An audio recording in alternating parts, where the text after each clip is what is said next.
Dieu est grand, Dieu est miséricorde et pardonne les péchés. L'apparition de la ville divine était le signe de sa venue prochaine. Il fallait se repentir avant que les ténèbres n'engloutissent le monde. Après chaque coup de fouet, une prière. Et de cette façon, André, un paysan miséreux, parti depuis maintenant 2 semaines de chez lui, prenait place dans l'immense cortège se dirigeant vers Paris, dans un concert expiatoire de suppliques et de hurlements. Au sein de la foule, qui s'étirait longuement sur un chemin du centre de la France, paysans, traits de misère, prêtres dévoyés, femmes, enfants et flagellants mystiques marchaient de concert sous un soleil de plomb.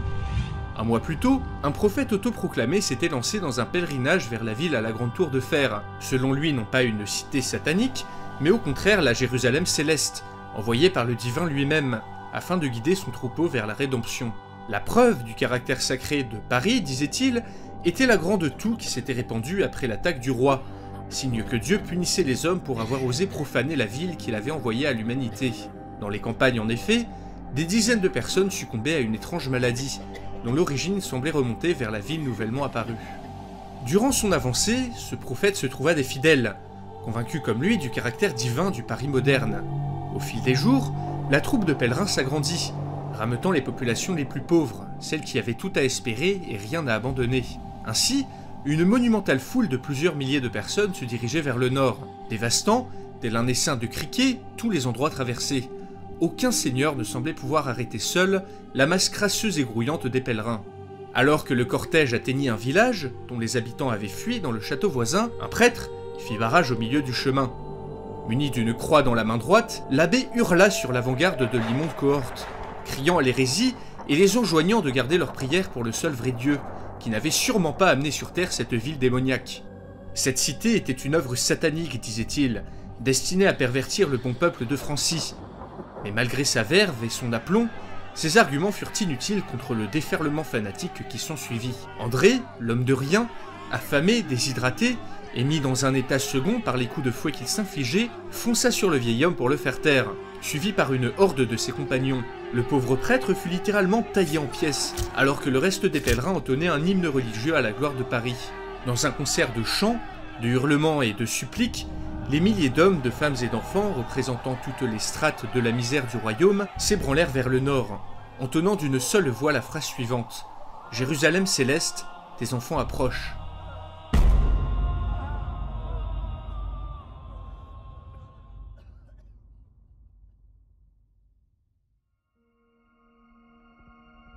C'était donc décidé. À partir de demain, le président de la République Jean-Marc Lemayeux allait dissoudre ce qui restait de l'Assemblée nationale et organiser de nouvelles élections pour trouver des députés plus représentatifs de la population parisienne. Assénée brutalement, la nouvelle fit bondir comme un seul homme les députés en question, qui dans un brouhaha indescriptible hurlaient leur approbation ou leur colère en direction du président, debout en bas de l'hémicycle. Il était grand temps de mettre fin à cette mascarade de démocratie, se disait celui-ci. Au fond, cette dissolution n'était pour lui qu'un prétexte pour se débarrasser de cette classe politique totalement inadaptée à la situation. Alors que la ville de Paris nécessitait une gouvernance forte, un homme taillé à la serpe pour gérer cette crise, lui, de toute évidence. Jean-Marc avait bien sûr déjà les pleins pouvoirs, mais il savait que les apparences devaient être préservées. La nouvelle assemblée, qui allait être élue dans le courant du mois suivant, devait lui permettre de cimenter son ascendant, car, pensait-il, la population parisienne le soutenait corps et âme, malgré la présence de ces embêtants agriculteurs, trop influents à son goût. Paris ne pouvait pas se permettre de vaines gesticulations politiques.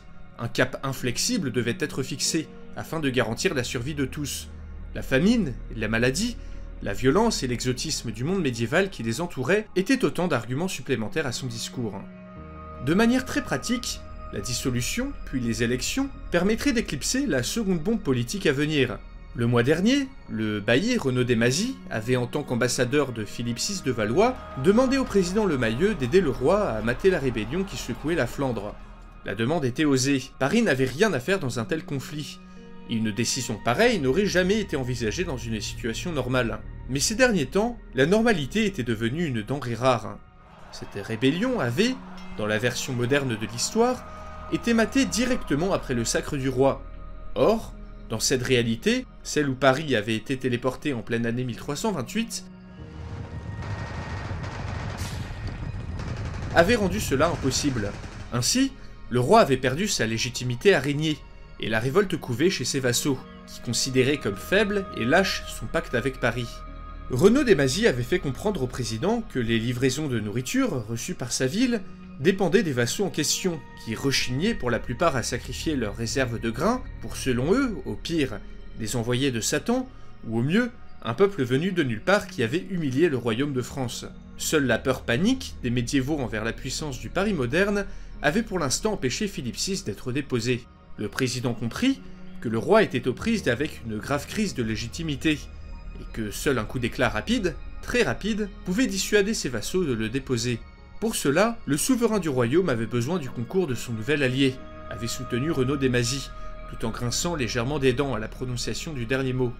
La décision fut dure à prendre, mais malgré sa réticence, Jean-Marc avait fini par être convaincu par les arguments de son général 3 étoiles, le vainqueur de la porte de la Chapelle, Armand de Clary-Chanteau. Celui-ci soutenait que non seulement cette intervention était indispensable pour maintenir les livraisons de nourriture à flot, dans l'attente d'une agriculture parisienne soutenable, et qu'un simple commando de quelques dizaines d'hommes pouvait suffire à faire ce travail. Les armées médiévales avaient en effet une faiblesse. Une fois la tête coupée, il était courant que le corps suive. Il suffirait donc d'éliminer rapidement les chefs flamands, surtout le leader principal, un certain Nicolas Zahanekin. Après la mort de celui-ci, la réputation et la terreur qu'inspiraient les armes parisiennes suffiraient sûrement pour dissuader le reste des rebelles de continuer le combat. Son général devait veiller à la bonne exécution du projet, et pour des raisons politiques, allait être envoyé en Flandre en même temps que l'ost du roi, qui devait être assemblé dans les prochains mois. La dissolution de l'Assemblée et la lente circulation des nouvelles depuis la disparition d'Internet laisseraient au président suffisamment de marge de manœuvre pour présenter à ses opposants le fait accompli, qui devait être un succès fulgurant. Le bailli Renaud Desmazis avait été renvoyé auprès du roi pour l'informer de sa décision. Le président s'attendait à une contestation de l'intervention en Flandre, pourtant capitale à ses yeux. En effet, la population parisienne s'était divisée en deux courants politiques.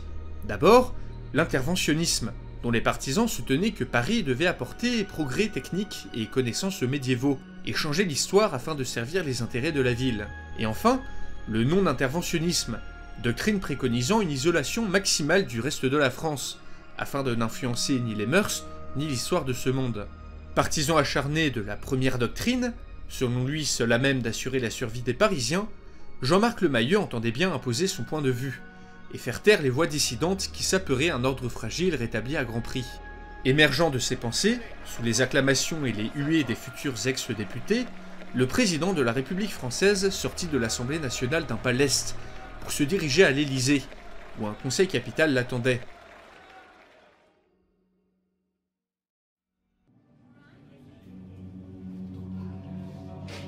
Dieu du ciel, quelle odeur! Était-il le seul à faire un quelconque effort pour se nettoyer? Entouré des experts les plus éminents de la capitale, le général 3 étoiles, Armand de Clary-Chanteau, masquait à grand-peine son dégoût olfactif. Il était effrayant de constater la vitesse à laquelle l'hygiène déclinait, surtout depuis la disparition des dernières réserves de savon, quelques semaines plus tôt. La gale circulait, et le général, qui avait une peur panique de cette maladie, se lavait du mieux qu'il pouvait pour éviter de l'attraper. Dans le coin de la pièce, un employé de l'Élysée, dépenaillé malgré ses efforts apparents pour garder bonne allure, allumait à grand-peine un bâton d'encens afin de masquer la puanteur qui régnait dans la pièce. L'Élysée était sale. Le personnel restant n'était pas assez nombreux pour s'occuper de tout le palais, et des ailes entières avaient été condamnées par manque de moyens. Ce qui restait des employés était payé en fournitures de première nécessité, ainsi qu'en légumes frais, depuis la transformation du grand jardin en potager. À l'arrivée du président, toutes les personnes assemblées autour de la table se levèrent. Après un petit hoquet de surprise, sûrement dû à la puanteur ambiante, celui-ci s'assit en saluant ses conseillers. Il semblait secoué par cette intervention à l'Assemblée, se disait Armand, qui sait ce qui se passait dans sa tête.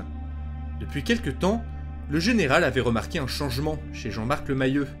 Celui-ci semblait plus dur, moins conciliant, rien à voir avec l'homme austère, mais pourtant affable d'avant la vibration. Cet événement inexplicable qui avait téléporté Paris en 1328, en tuant au passage une bonne partie de la population. Cet événement d'ailleurs fut le premier sujet à l'ordre du jour. Une chercheuse de l'université Paris Diderot fit un rapport sur les conclusions de son groupe de travail. Celles-ci furent encore une fois décevantes. Les théories abondaient, mais aucune conclusion ne pouvait être tirée. Des scénarios allant d'une collision de deux univers parallèles à une hallucination collective étaient évoqués. Toutes les options restaient sur la table, et les théories les plus privilégiées, impliquant des concepts de physique quantique et de multivers, étaient impossibles à valider par manque de moyens. En effet, les équations complexes que voulaient effectuer les scientifiques ne pouvaient pas être entreprises sans de très puissants ordinateurs. Seulement, le peu d'électricité que les Parisiens réussissaient à générer était réservé aux hôpitaux, à l'agriculture et aux structures essentielles. Pour le moment, Paris semblait bel et bien coincé dans le passé avec toute sa population. Mais quelle population justement? Même si aucun recensement n'avait été fait, il était évident que la capitale s'était bien vidée. La vibration, la faim, le froid, la maladie, les suicides, les violences, les fuites et pénuries en tout genre avaient fait mourir ou disparaître plus de la moitié des Parisiens. Après un repli effrayé vers le centre de la capitale, le premier mois, on avait assisté par la suite à une reconquête des périphéries, entreprise à cause du manque croissant de nourriture.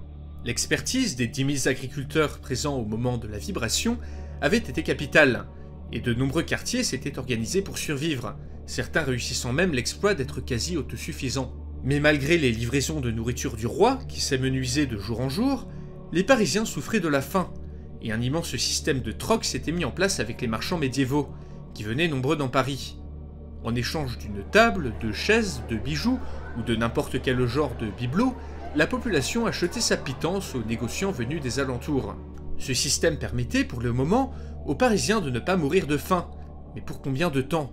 Dans les régions périphériques de Paris, la nourriture auparavant destinée aux paysans était redirigée vers Paris, soit par ordre royal, soit par l'initiative de marchands avides de profits et d'objets modernes.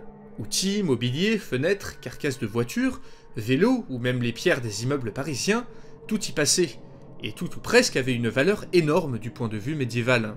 Cela déclenchait des famines localisées dans toute la campagne du royaume et un afflux massif d'objets modernes en plein monde médiéval. Les conséquences, encore inquantifiables, étaient pourtant déjà gigantesques, et un immense marché noir fait de troc était en train de saper les fondements même de l'économie féodale. De plus en plus loin de la capitale désormais, on trouvait des villageois médiévaux utilisant des vélos pour tracter leurs charrettes, du plastique pour stocker leur nourriture, ou des pierres d'immeubles haussmanniens pour construire le château de leur seigneur. Le résultat était un chaos innommable, aggravé par ces milliers de médiévaux qui, chaque jour, faisaient sortir plus d'objets vers l'extérieur, dans ce que les économistes parisiens appelaient le grand pillage. Pour ajouter à la catastrophe, une souche de grippe moderne avait été disséminée dans le monde médiéval. Même si sa mortalité et ses effets restaient inconnus pour le moment, l'affaire était prise très au sérieux par les virologues parisiens, qui recevaient un nombre croissant d'échos de l'extérieur, comme quoi une immonde toux se répandait au sein de la paysannerie. Le conseil était au moins d'accord sur un point urgent. Il fallait absolument trouver de nouvelles terres cultivables pour nourrir Paris et ses environs. Les experts pensaient qu'en utilisant tous les espaces verts de Paris, ses toits, et avec la création d'une ceinture agricole de 5 à 10 km de large autour de la ville, ce qu'il restait des Parisiens pourrait se nourrir à leur faim, bien aidés par les techniques modernes de cultivation et de permaculture. Mais pour cela, il fallait composer avec les médiévaux voisins, à qui il faudrait enseigner l'agriculture moderne, revisitée avec les moyens du bord. Il était grand temps de réagir, se dit le général, et résoudre les problèmes de Paris, c'était aussi résoudre les problèmes de ses alentours. Armand anticipait déjà les difficultés qu'il allait rencontrer en Flandre, suite à l'ordre du président d'épauler le roi. Une victoire rapide sur la rébellion mettrait peut-être les médiévaux dans une posture plus conciliante, et cette fois-ci, il n'y avait a priori aucun risque de tuer par mégarde un de ses ancêtres, comme à la porte de la chapelle. Le simple fait d'y repenser lui donnait la chair de poule, et l'envie de pleurer à chaudes larmes. Après avoir évoqué le mystérieux incendie de la bibliothèque François Mitterrand, une tragédie qui avait coûté à Paris de nombreuses archives sur le XIVe siècle, le président avait levé le conseil, et s'était dirigé d'un pas lourd vers son bureau, le regard dur et froid, accablé par le poids des décisions à prendre.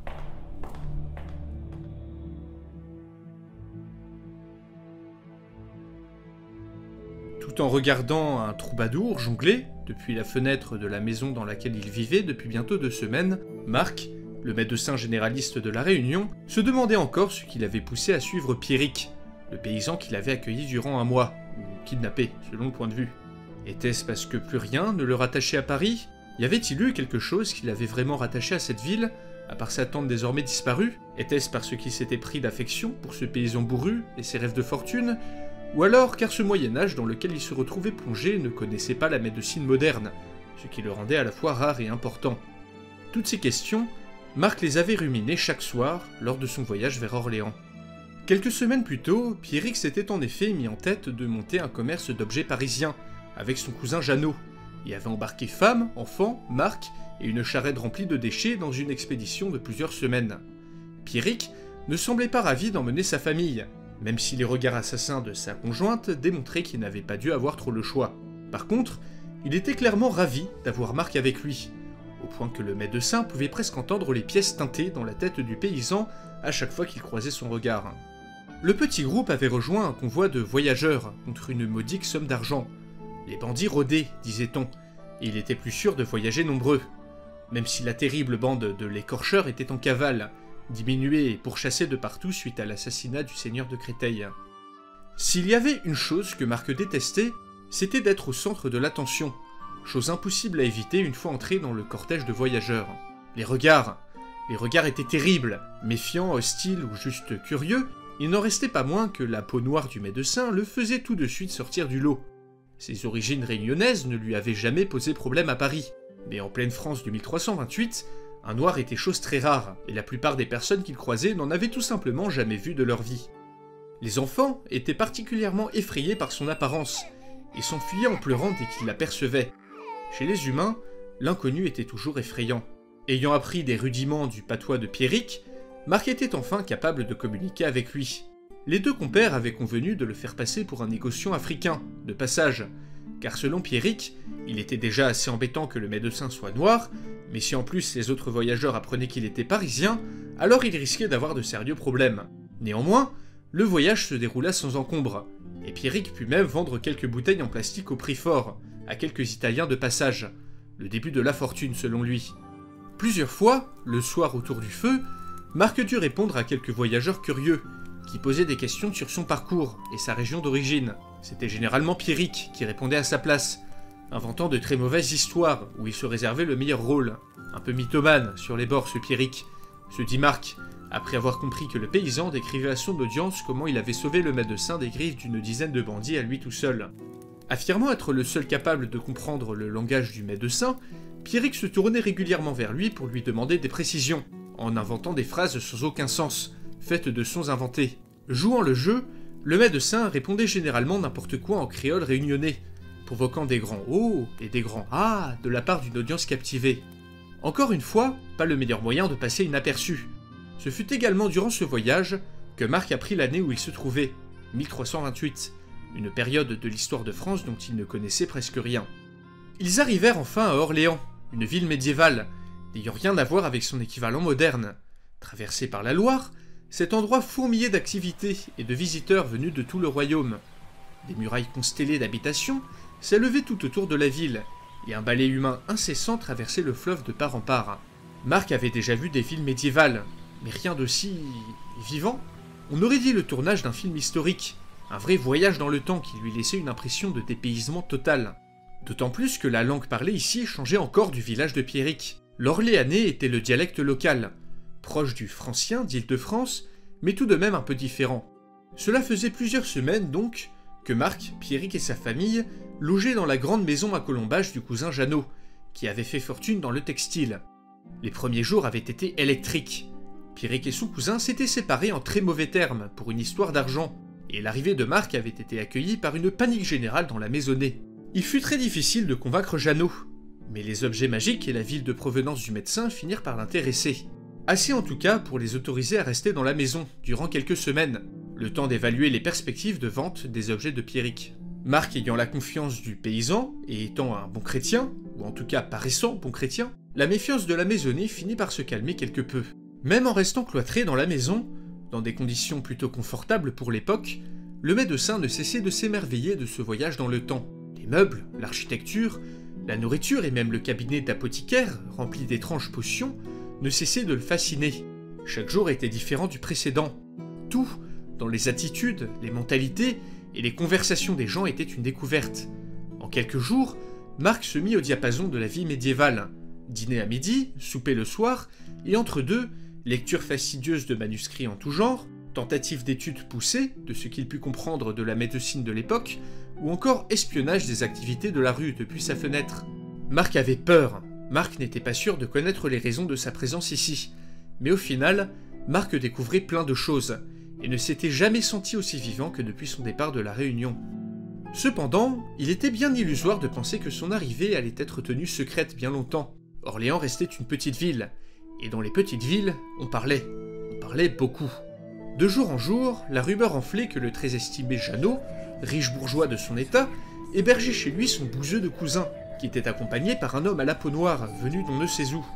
Un marchand africain, un sorcier, la populace se demandait si sa venue avait quelque chose à voir avec cette ville apparue à la place de Paris, celle qui avait taillé en pièces l'armée du roi, et mis au chômage nombre de marchands de par l'arrêt brutal du commerce avec la capitale. Bien sûr, en 2 mois, plusieurs dizaines de ces Parisiens avaient atteint Orléans, des réfugiés hagards pour la plupart, malmenés par la rudesse du chemin, morts peu de temps après leur arrivée, jetés en prison ou bien lynchés par une foule rendue folle par la défaite du roi. Mais depuis l'infâme accord passé entre Philippe VI et Paris, on ne voyait plus guère de ces gens-là errer près de la ville, même s'il en restait encore beaucoup perdus dans la nature. Amplifiée et déformée, la rumeur finit par arriver aux oreilles du prévôt, par l'entremise d'un jeune chevalier ayant voyagé avec cet étranger si bizarre. Intrigué, l'officier royal émit le souhait de rencontrer Marc, en compagnie bien sûr de Jeannot, membre estimé de la bourgeoisie orléanaise. Cette réunion devait attendre, car un invité d'une stature bien supérieure venait d'arriver dans la ville.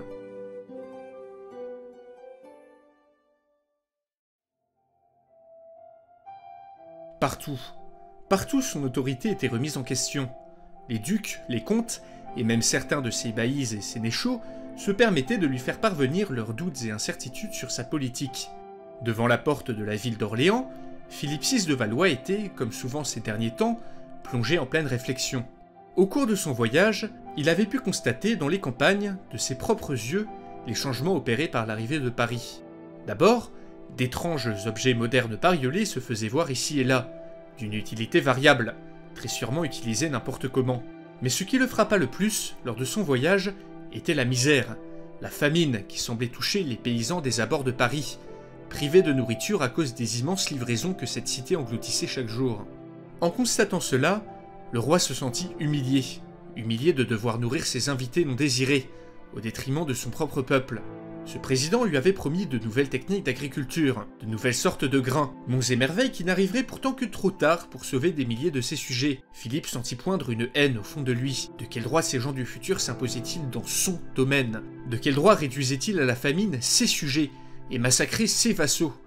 Et concernant la Flandre, il devait désormais demander de l'aide au président Lemayeux, un homme froid que le roi n'appréciait guère, et de surcroît peu cultivé, car il ne parlait pas latin, ni ne connaissait les grandes dates de l'histoire chrétienne, une religion pourtant toujours pratiquée dans le futur selon lui.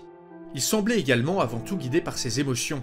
Quelle disgrâce de devoir se soumettre à pareil baronnet, les problèmes s'empilaient, mais Philippe ne s'en laissera pas compter, il allait obtenir cette victoire qui ira redorer son blason, quoi qu'il en coûte.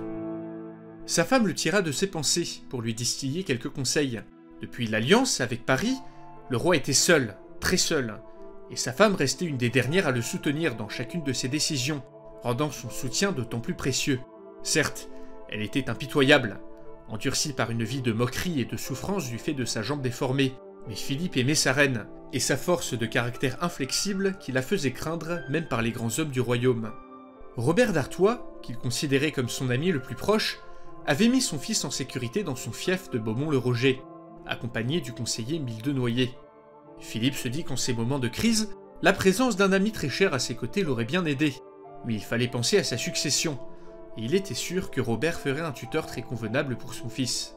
Ils furent accueillis à Orléans par le prévôt et le bailli, accompagnés de plusieurs représentants élus de la ville. Depuis plusieurs semaines, Philippe VI avait entrepris de faire un grand tour du domaine royal, afin de démontrer à ses sujets que le roi était plus que jamais présent. Mais partout c'était la même chose, une tension, un silence lourd de non-dits, une désapprobation sourde qui grondait parmi le peuple et ses représentants. Philippe voyait la fronde arriver à la vitesse d'un cheval au galop, et attendait avec grand hâte la réponse du sieur Lemayeux concernant la Flandre. Son frère, Charles d'Alençon, devait mener les premières opérations contre les rebelles, en attendant sa venue, et celle espérée des Parisiens, sans qui mater la révolte ne serait pas possible. Mais sa visite à Orléans avait également un autre but, l'établissement de sa cour en un lieu permanent. Orléans semblait la ville du domaine royal la mieux placée pour l'accueillir, lui et ses courtisans. Aux côtés du prévôt, l'évêque d'Orléans Roger le Fort, qui s'inclina devant le roi, l'air fermé. « Ah, l'Église » pensa Philippe. Parmi toutes les personnes qui s'opposaient à ces décisions, les membres du clergé étaient sans doute les plus virulents. Pierre Roger, d'ailleurs, le représentant du pape à la cour, était en voyage à Avignon avec une ambassade qu'il avait envoyée, officiellement pour représenter le clergé français, mais Philippe n'était pas dupe, et savait très bien que l'homme d'église était parti chercher de nouvelles consignes auprès du pape. Après les salutations d'usage, le prévôt ne put s'empêcher de proposer au roi d'aller mander un Parisien, qui, disait-on, résidait en ville, afin que celui-ci puisse les aider à comprendre l'apparition de la ville étrange, et les raisons de son alliance avec sa majesté le roi. Excédé, Philippe répondit qu'il avait assez vu de Parisiens pour toute une vie.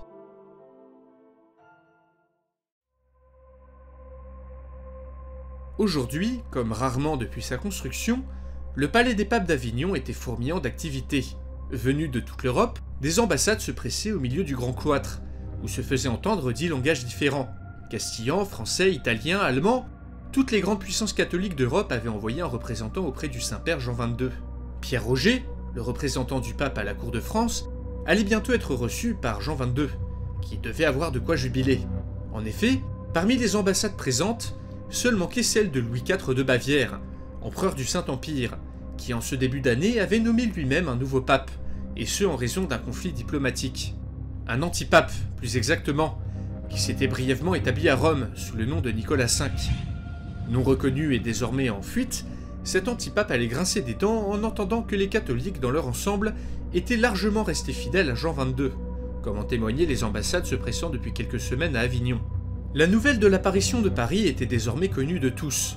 La situation était grave, car la meilleure cavalerie d'Europe avait été défaite en un claquement de doigts par cette ville sortie de nulle part, entraînant des conséquences en cascade. Même si les puissants d'Europe se querellaient sans cesse, cet événement catastrophique avait au moins eu le mérite d'unir temporairement la chrétienté contre un ennemi commun. Même les Mahométans de l'émirat de Grenade avaient envoyé des émissaires pour tenter d'en savoir plus. La mission de Pierre Roger était capitale. Il devait, devant le pape et des envoyés venus de toute l'Europe, faire le point sur la situation dans laquelle se trouvait le roi Philippe VI. Suite à son discours, le pape et ses cardinaux devraient prendre plusieurs décisions lourdes de conséquences. Cette ville était-elle de nature démoniaque? Quelle était l'attitude que la chrétienté devrait adopter à son égard? Ces Parisiens étaient-ils chrétiens? Et si oui, fallait-il demander aux prêtres de cette ville de se soumettre à l'autorité du Saint-Père, en préalable à toute négociation? Le pape avait un avis à se faire sur Paris, et Pierre Roger, persuadé du caractère satanique de cette horrible cité, espérait l'influencer à lancer une croisade, que plusieurs choses, il en était conscient, pouvaient venir à contrecarrer. D'abord, cet antipape, qui même affaibli, représentait une division supplémentaire pour l'Église. Pierre Roger espérait que Louis IV de Bavière, très sûrement informé de l'arrivée de Paris, deviendrait à nouveau raisonnable et cesserait cette mascarade, qui était le soutien à Nicolas V. Ensuite, l'entente formée entre Philippe VI et Paris. Si une croisade était déclenchée contre la ville, Philippe n'aurait pas d'autre choix que de rompre son accord, sous peine de se voir excommunié. Et enfin, cette inquiétante hérésie qui semblait se développer un peu partout. Dans les campagnes principalement, des bandes de miséreux semblant vouer un culte à cette ville apparaissaient, et rejetaient brutalement une autorité papale vue comme illégitime. Pour ces hérétiques, semblait-il, l'apparition soudaine de Paris était la preuve de son caractère divin, et sa puissance militaire écrasante, la démonstration indiscutable de la volonté divine. Pierre Roger soupçonnait aussi une raison plus mercantile à cette révolte. Les taxes imposées par l'Église se faisaient en effet de plus en plus pressantes à certains endroits, alors que la cour du pape vivait dans le luxe, un fait que des ordres monastiques, comme ceux des franciscains, dénonçaient depuis longtemps. Alors qu'il s'apprêtait à entrer dans la grande salle pour livrer sa plaidoirie, Pierre Roger aperçut l'ambassade envoyée par Édouard III d'Angleterre, dont les membres paraissaient étrangement calmes et composés, offrant à voir un contraste avec la tension régnant dans la pièce. Étrange, se dit l'évêque. Aurait-il eu vent de quelque chose que j'ignore?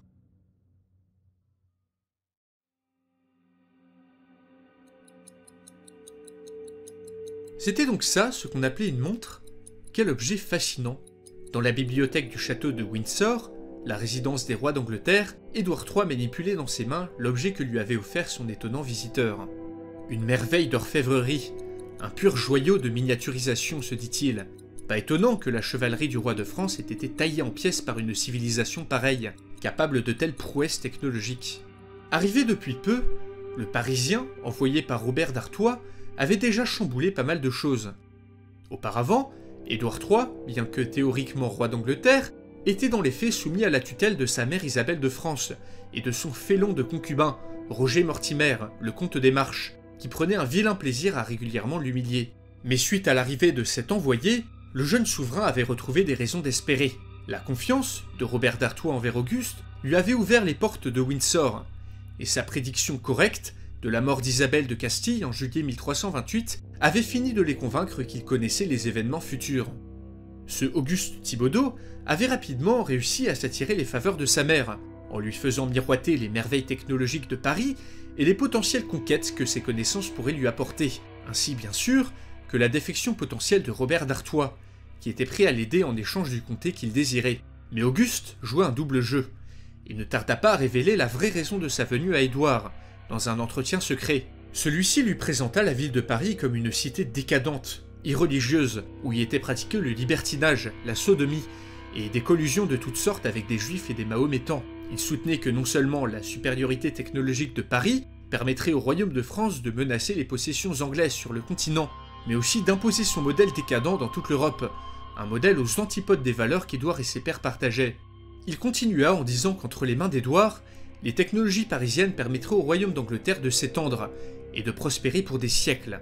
Se présentant comme un humble historien, dégoûté de la société dans laquelle il avait grandi, il proposa au jeune roi de mettre à son service ses connaissances du futur, pour qu'il puisse s'imposer sur le trône, affirmer son pouvoir, et enfin éradiquer Paris de la carte, avec son aide et celle de Robert d'Artois, pour ouvrir une nouvelle ère de gloire et de prospérité pour son royaume. C'était trop beau pour être vrai, se disait Édouard, tout en tripotant la montre qu'Auguste lui avait donnée. Mais avait-il le choix?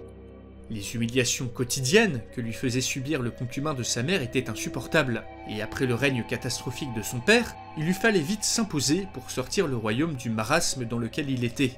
Du haut de ses 16 ans, il comptait donc faire confiance à ce Auguste, qui semblait déjà connaître toute sa vie, et tous les secrets de sa cour. Mais il resterait méfiant, car une once de folie semblait percer dans le regard de cet homme. Debout, près de la fenêtre de son appartement privé, Auguste Thibaudeau sentait déjà dans sa bouche le goût amer de la vengeance. Une vengeance contre cette société moderne, qu'il avait toujours laissée de côté. Lui, l'érudit méprisé et ridiculisé par ses pairs. Le chemin parcouru jusqu'ici le confortait dans ses idées. De méprisable rat de bibliothèque, il était devenu conseiller auprès du roi d'Angleterre. Il était important, il comptait, et il le savait. Dans ses yeux, les graines de la folie, chaque jour, poussaient. Vêtu d'un chandail tricoté par sa femme, il fut de cela 30 ans, René contemplait l'agitation régnant au sein de son petit appartement.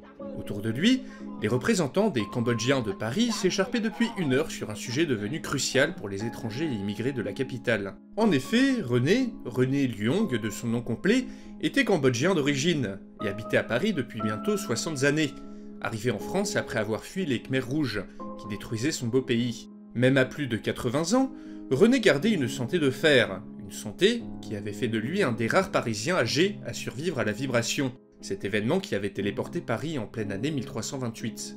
L'ancienneté faisant figure d'expérience, ceux qui restaient des Cambodgiens ou des Franco-Cambodgiens s'étaient tournés vers lui pour savoir si, oui ou non, ils devaient entreprendre le grand voyage, le retour à leur pays d'origine. Ils n'étaient d'ailleurs pas les seuls, dans la capitale, à se poser la question. Les représentants des 110 nationalités que contenait Paris, et nombre de Français d'origine étrangère, s'étaient demandé s'il valait le coup de rentrer dans la version 14e siècle de leur pays d'origine. Pour certains, comme les Américains, le choix avait vite été fait. Entreprendre un voyage très dangereux pour atterrir en pleine période précolombienne, à devoir survivre comme les colons d'autrefois, n'était pas un sort envisageable pour les très douillets Américains du XXIe siècle. Pour d'autres par contre, comme les Africains, Européens, Maghrébins, Arabes ou encore Asiatiques, l'idée d'un retour aux sources pouvait faire réfléchir à 2 fois. Ainsi, quelques petits groupes avaient tenté le retour aux sources, mais la grande majorité des personnes concernées ne s'étaient pas risquées à un voyage dangereux, en plein milieu d'un monde médiéval qu'ils ne connaissaient que très mal. De plus, n'importe quel ressortissant du XXIe siècle partageait beaucoup plus de choses avec leur père d'une nationalité différente qu'avec la population médiévale de leur pays, résultat de la mondialisation et de l'uniformisation culturelle l'accompagnant. Pressé par ses pairs de donner son avis, René Luong, le très vénérable ancien, se leva doucement de sa chaise pour prendre la parole. Depuis son arrivée en France, il avait rapiécé des chaussures. Depuis la vibration, il avait continué de rapiécer des chaussures. Activité qui, devenant indispensable, l'avait définitivement écarté du besoin. René n'avait sûrement pas fui le Cambodge pour y retourner, alors qu'il était au crépuscule de sa vie, et que son affaire à Paris ne lui avait jamais autant rapporté. L'idée d'un voyage de plusieurs milliers de kilomètres en plein milieu du monde médiéval lui paraissait absurde. D'ailleurs, enchaîna-t-il devant une audience médusée par son refus obstiné, il ne forçait personne à rester ici, et invitait les plus motivés à tenter seuls ce grand voyage, pour que leur pitoyable échec et leur mort rapide dissuadent les autres de sortir de la capitale. Dans ce nouveau monde, inconnu et impitoyable, les Cambodgiens devaient faire preuve de solidarité, rester à Paris et participer à l'effort de survie collective. D'ailleurs, ajouta-t-il, leur serre d'appartement montrait déjà de très beaux résultats, et des médiévaux leur avaient même acheté certains de leurs fruits. Il fallait continuer cet effort et faire de leur mieux pour trouver leur place dans cette société nouvelle, plutôt que d'entretenir d'illusoires rêves de voyage à l'autre bout du monde. Avant de se rasseoir, il finit de clouer le bec à ses détracteurs en ajoutant que, même s'ils le voulaient, il leur aurait été impossible de sortir de Paris, avec ces foules de médiévaux fanatiques qui bloquaient tout approvisionnement. Alors que le conseil des Cambodgiens prenait fin, une litanie, un chœur de plusieurs milliers de voix se fit entendre au loin. Au sud de la ville, une foule immense de pèlerins était arrivée depuis quelques jours au pied de leur Jérusalem céleste, et avait été très déçus de ce qu'ils y avaient trouvé. Inquiet, René se demanda si cette foule de fanatiques, sortie de nulle part, allait finir par leur causer problème.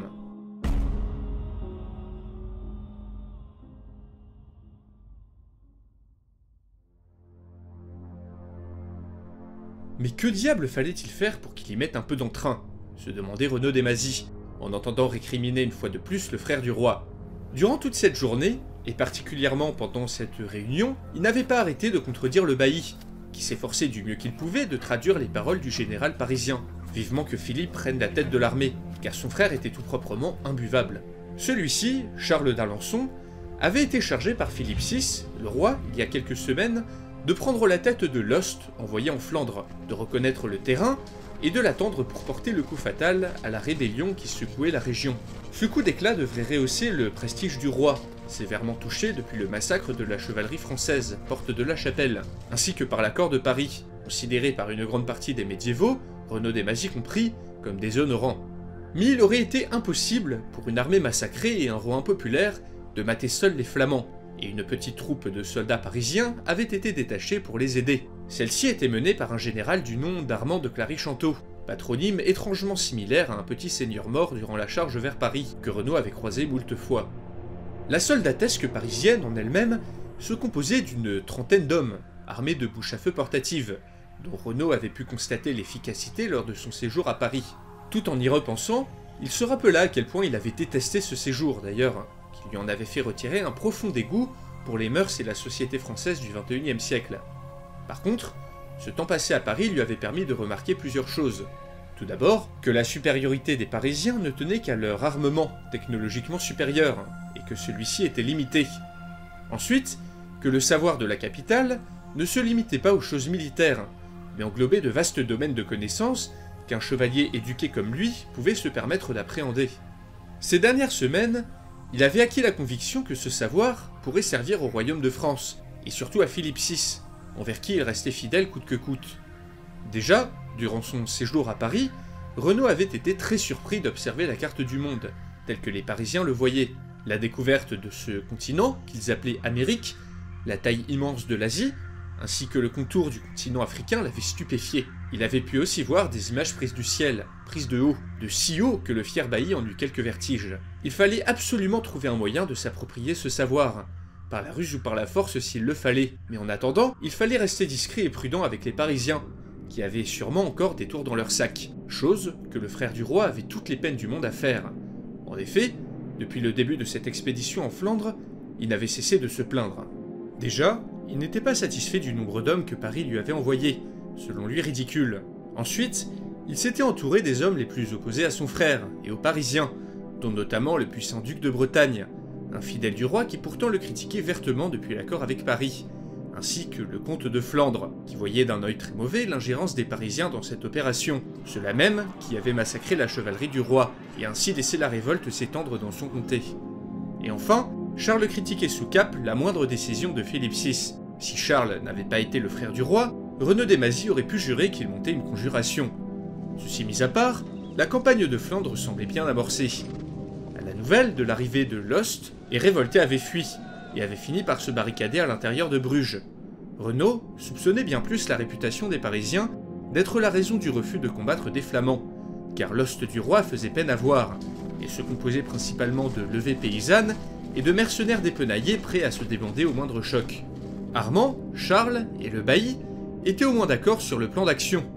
D'abord, une attaque secrète des troupes parisiennes en plein cœur de la ville, afin d'éliminer les chefs de la révolte et de provoquer la panique, suivie, dès l'arrivée du roi, par l'assaut de la ville de Bruges et l'écrasement de la révolte. Un souci néanmoins, Armand de Clary-Chanteau avait posé une condition à son intervention. Pas de victimes civiles, ni de pillage. Une promesse très difficile à tenir vu la piteuse solde des troupes, et les rancœurs des Français suite au massacre perpétré par les Flamands quelques années plus tôt. Mais le général parisien était intransigeant, et menaçait de ne pas intervenir si cette condition n'était pas respectée. D'ailleurs, le manque d'hommes avait poussé les officiers royaux à engager des mercenaires, des hommes peu recommandables, qui rendraient difficile de ne pas massacrer de civils, si ceux-ci étaient lâchés contre la ville de Bruges. Et puis, ravager et piller était une technique de guerre employée fréquemment, jugée efficace pour saper le moral de l'ennemi.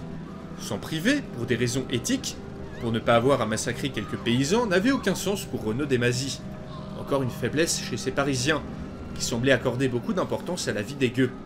De plus, les mercenaires embauchés pour cette campagne ne semblaient avoir qu'une envie, piller et piller encore pour s'enrichir. Un de ces routiers en particulier lui semblait familier, possédant un horrible visage à moitié brûlé, qu'il était presque certain d'avoir déjà croisé. Alors qu'il relevait la tête, il aperçut, en dehors de la tente, un jeune mercenaire aux cheveux sombres l'observer intensément.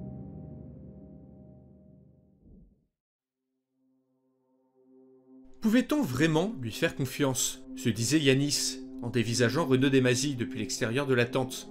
Depuis son départ de Paris, et son intégration dans la bande de l'écorcheur, le jeune homme avait appris à évoluer dans le monde médiéval, mais ne réussissait toujours pas à saisir la manière dont pensaient ses habitants.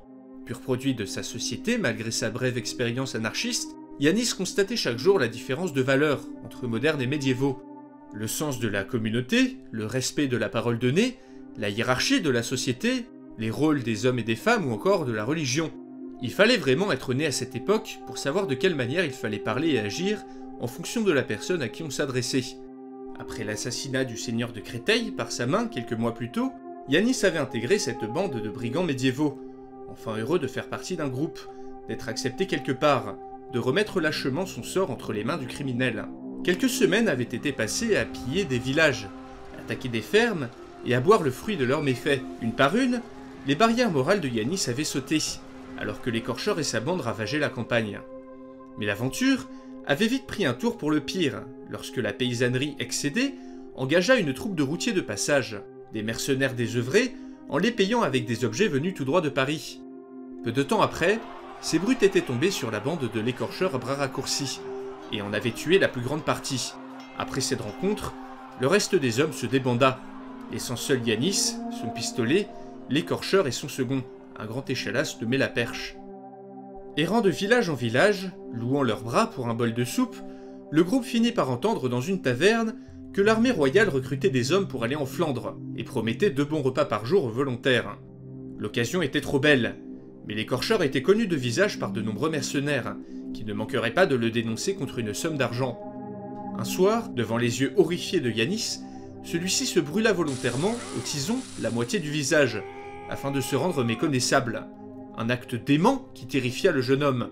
Ainsi, Yanis s'était retrouvé dans l'armée royale en tant que mercenaire, cachant dans sa besace son pistolet, en compagnie d'un écorcheur au visage à moitié brûlé et de son second la Perche. La chance finit par leur sourire à nouveau, lorsque l'écorcheur aperçut une vieille connaissance dans l'enceinte du camp, un certain bailli, Renaud, qui avait partagé une cellule avec lui à Paris, au tout début de l'apparition de la ville.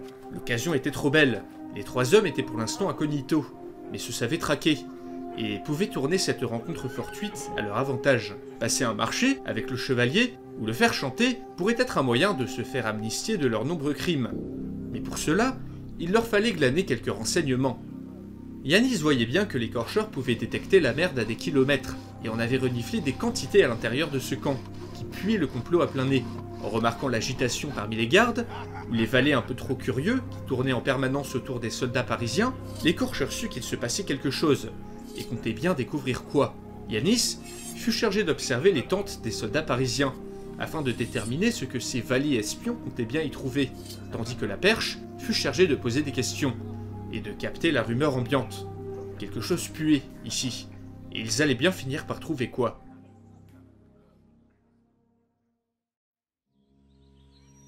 Dame, encore une occasion manquée. Ma vipère de femme ne me lâchera donc jamais la bride. Enfin dans son lit, après un banquet bien arrosé, Robert d'Artois se désolait de n'avoir pu trousser cette servante qui lui servait le vin. Une drôlesse qui avait sûrement le diable aux fesses, mais que sa femme Jeanne de Valois n'avait pas cessé de surveiller. En effet, celle-ci tolérait ses incartades passagères, et insistait pour que les apparences soient conservés. Elle était tout de même la sœur du roi. Au fond, Robert savait très bien qu'il devait être prudent. Déshonorer la sœur du roi en troussant une servante lors d'un banquet était une grave offense, qu'il aurait pu payer très cher. Au moins, se disait-il, ce banquet aura été un divertissement bienvenu à la pesante atmosphère qui régnait dans son fief de Beaumont-le-Roger. Robert d'Artois avait dû, à la demande du roi, héberger l'héritier du trône, le petit Jean, âgé de 9 ans. Celui-ci était malheureusement accompagné par le conseiller royal, Mille de Noyer, chargé de surveiller le prince.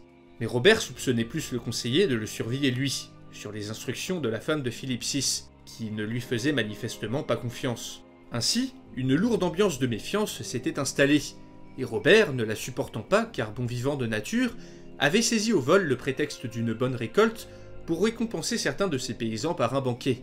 Maintenant dans son lit, Robert entendait ronfler sa femme et ses 6 enfants, présents à ses côtés, tout en réfléchissant à ses petits projets. Depuis qu'il avait accepté d'aider l'archiviste parisien, les doutes l'assaillaient chaque jour qui passait. Avait-il eu raison de croire les allégations d'Auguste sur son futur ?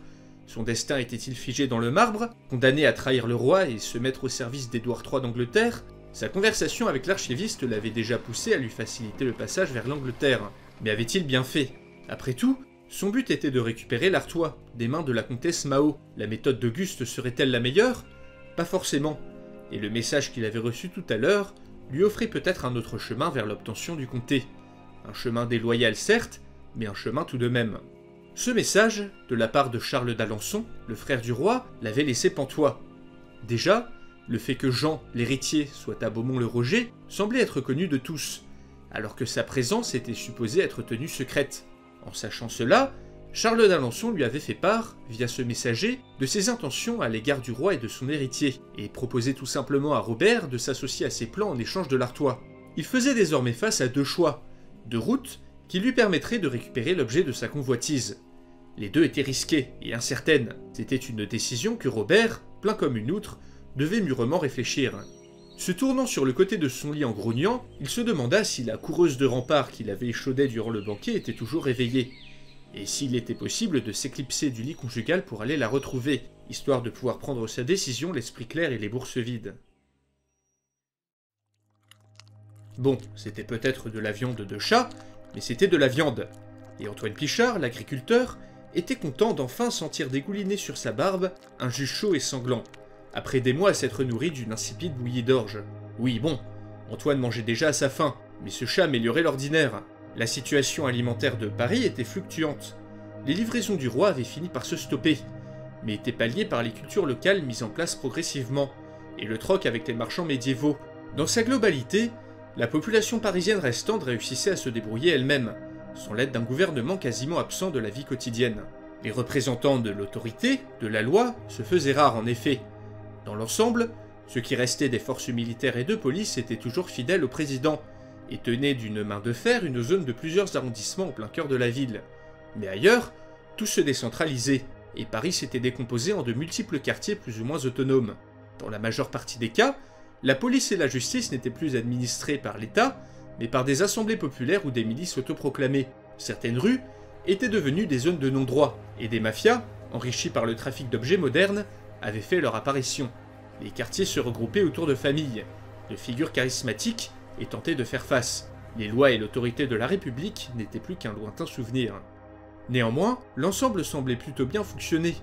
Les gens commerçaient, échangeaient services, ses productions agricoles, et arrivaient à gérer en commun les potagers publics. La Seine, qui fournissait tout Paris en eau potable, Malgré les difficultés croissantes et le chaos ambiant, ceux qui restaient des Parisiens avaient appris à se débrouiller sans les conforts de la vie moderne. Les grands discours des crieurs de rue du gouvernement, parlant d'élections, de démocratie et d'ordre rétabli, ne reflétaient donc pas vraiment la réalité du terrain, bien plus diverse et contrastée. Au moins un truc qui n'aura pas changé, pensait Antoine Pichard. Finissant son délicieux repas, l'agriculteur sortit de l'appartement qu'il partageait avec plusieurs familles. Dans leur quartier du 11e arrondissement, autour de la place de la Bastille, Antoine et ses agriculteurs réussissaient à maintenir l'ordre. Une milice, armée de bâtons, n'hésitait désormais plus à battre comme plâtre le moindre fauteur de troubles. La place de la Bastille était sûrement le plus organisé des quartiers de Paris, et s'était même payé le luxe de remettre en place une brigade de pompiers, payée en nature par le comité agricole, qui organisait la vie paysanne, les corvées communes et la logistique. Tout était devenu jardin. Les potagers poussaient partout, sur les toits, les balcons et dans les rues, tandis que poules et cochons pouvaient être vus à l'intérieur des parkings souterrains ou des cours d'immeubles. La présence des agriculteurs avait permis une mise en place rapide des premières cultures, et un rendement bien supérieur. Patates, carottes, salades, Antoine savait qu'il fallait produire beaucoup et rapidement avant l'arrivée des premières gelées, qui, en ce début de septembre, ne devraient plus trop tarder à arriver. Heureusement, les connaissances modernes sur la mise en conserve, ou les cycles naturels, permettaient à la population de s'en sortir un peu mieux qu'imaginé. Il était temps, car les livraisons de nourriture des paysans médiévaux avaient tout simplement cessé d'arriver. Antoine avait entendu dire qu'un mélange de méfiance envers Paris, de famine aux alentours, avait progressivement diminué le flux de nourriture, et l'arrivée quelques semaines plus tôt d'un cortège de pèlerins fanatiques au sud de la capitale avait terminé de dissuader toute la paysannerie du royaume de respecter l'accord. L'agriculture, l'élevage et le troc avaient définitivement pris le pas, et même si les rations avaient bien diminué, le spectre de la famine s'éloignait, en tout cas jusqu'à l'hiver qui s'annonçait rude. Le froid et le manque de bois risquaient de devenir des problèmes bien plus importants. Et maintenant que les greniers, ou plutôt les appartements et les caves reconvertis se remplissaient, l'accent pouvait être mis sur la production d'autres biens, comme le savon, les vêtements, et même quelques armes à feu artisanales, destinées à intimider les pilleurs médiévaux qui s'enhardissaient jour après jour. Et parmi toutes ces fournitures de première nécessité, une chose était cherchée par-dessus tout, les cigarettes. La population parisienne, très fumeuse, avait fait de ces petits bâtonnets de tabac la monnaie la plus prisée. Un paquet de cigarettes pouvait parfois acheter, dans certains endroits de la capitale, une bonne paire de chaussures. Mais ces derniers temps, Antoine avait de quoi pester, car il savait que le succès relatif de son quartier attirait la méfiance de ce qu'il restait des autorités. Le président Lemayeux, enfermé à l'Élysée, semblait croire qu'il contrôlait encore quelque chose, et ne supportait aucune contradiction à son autorité. Depuis quelques jours, des policiers pas franchement aimables s'étaient présentés au comité des agriculteurs, pour exiger d'eux de la nourriture et de fournir plusieurs volontaires destinés à cultiver les alentours de Paris. Incapable de se faire respecter dans les zones de non-droit, qui pourtant ne manquaient pas dans la capitale, le gouvernement venait emmerder les habitants du seul endroit à peu près en ordre de la ville, en tentant d'y imposer une autorité franchement pas bienvenue, car les Parisiens restants avaient bien compris qu'ils ne devaient se reposer que sur eux-mêmes pour leur survie. Ne voulant pas s'opposer frontalement, pas encore, Antoine et ses collègues avaient accepté les demandes de l'Élysée, mais en sondant les autres quartiers, Antoine avait pu sentir l'exaspération générale contre ce gouvernement de plus en plus autoritaire et de moins en moins utile au quotidien. Celui-ci avait toujours la police et l'armée avec lui, mais pour combien de temps? Cette loyauté, due principalement à l'esprit de corps, ne tiendrait pas éternellement. Antoine en était certain, car il savait que de nombreux policiers et militaires n'étaient plus satisfaits de Jean-Marc Lemayeux. L'agriculteur passa devant l'opéra, où s'était mis en place une école improvisée pour les enfants du quartier. Immédiatement, une atmosphère chargée d'odeurs en tout genre l'assaillit. Et les Parisiens, qui auparavant longeaient ces murs la tête baissée et les écouteurs dans les oreilles, pouvaient être vus ici et là, à négocier, bavarder, vanter les mérites de leurs légumes, ou d'un alternateur de voiture destiné à produire de l'électricité.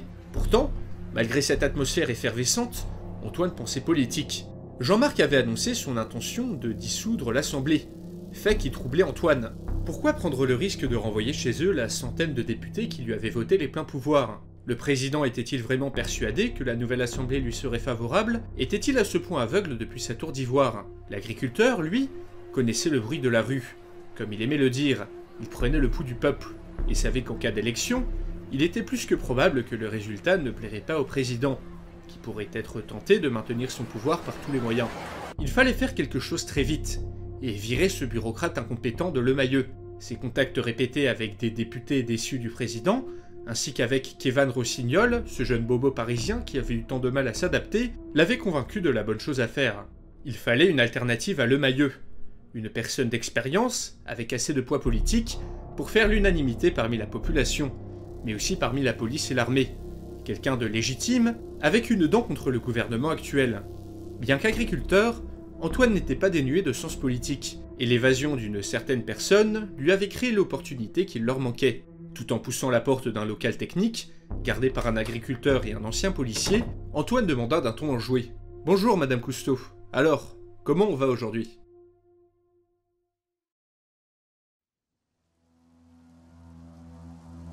« C'est un go, vous pouvez y aller, » dit la voix dans l'oreillette. L'ordre était donné, l'opération pouvait débuter. D'un geste de la main, le commandant Morel fit signe à la vingtaine d'hommes de son commando d'embarquer dans les hors-bords, direction Bruges. La pluie tombait à flots, et la nuit était bien avancée. Les conditions étaient idéales. Mais l'affaire allait être délicate, et cette mission s'annonçait être une des plus difficiles de toute sa carrière.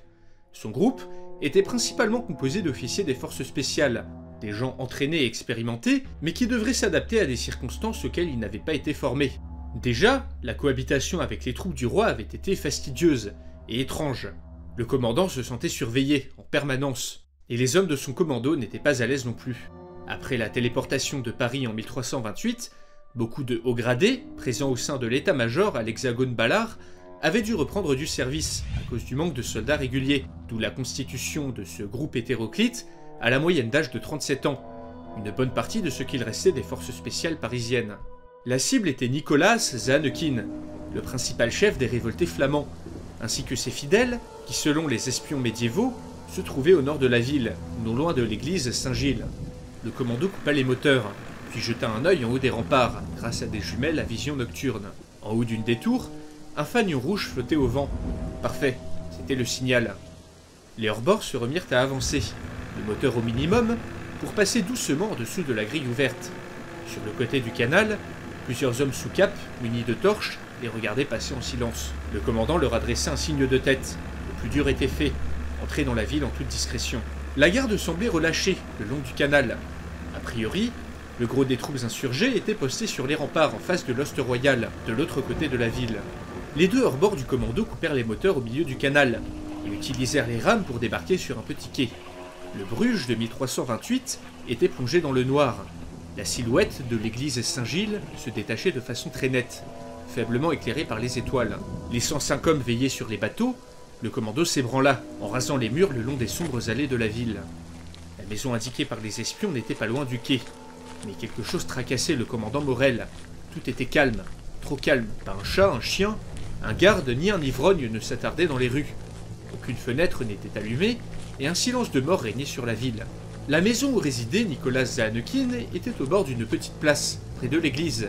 Trop de fenêtres, trop de possibilités de se faire surprendre, pensa le commandant. Adaptant son plan à la situation, Morel ordonna à 3 de ses hommes d'aller repérer les lieux.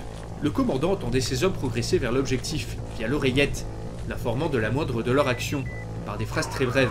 Gauche, clair. Droite, clair. On arrive devant l'objectif.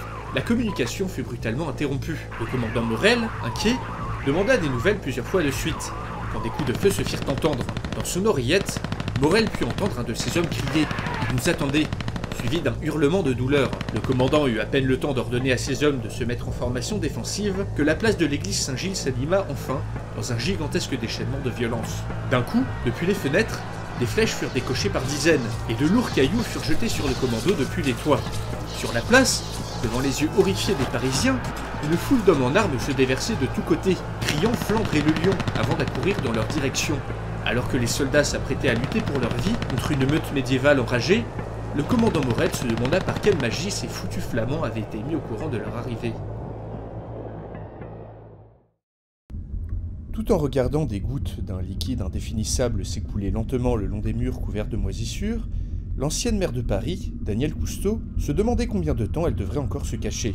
Ce sombre cagibi où les agriculteurs l'avaient installé constituait tout de même une amélioration par rapport à la cellule dans laquelle l'avait enfermé le président Lemayeux, après sa stupide initiative porte de la Chapelle. Suite à cet événement, où la maire avait par sa seule présence fait échouer toute tentative de négociation avec le roi, celle-ci avait été enfermée manu militari par le président en l'attente d'un procès.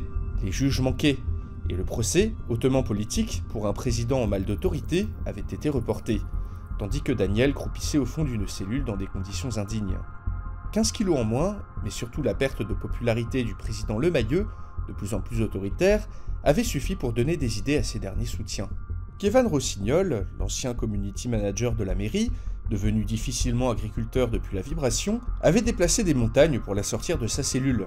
Par chance, il fut vite repéré par Antoine Pichard, un grand mécontent du gouvernement Lemayeux, qui souhaitait entamer une transition politique plus adaptée à la réalité d'un Paris moderne, transporté en plein Moyen-Âge.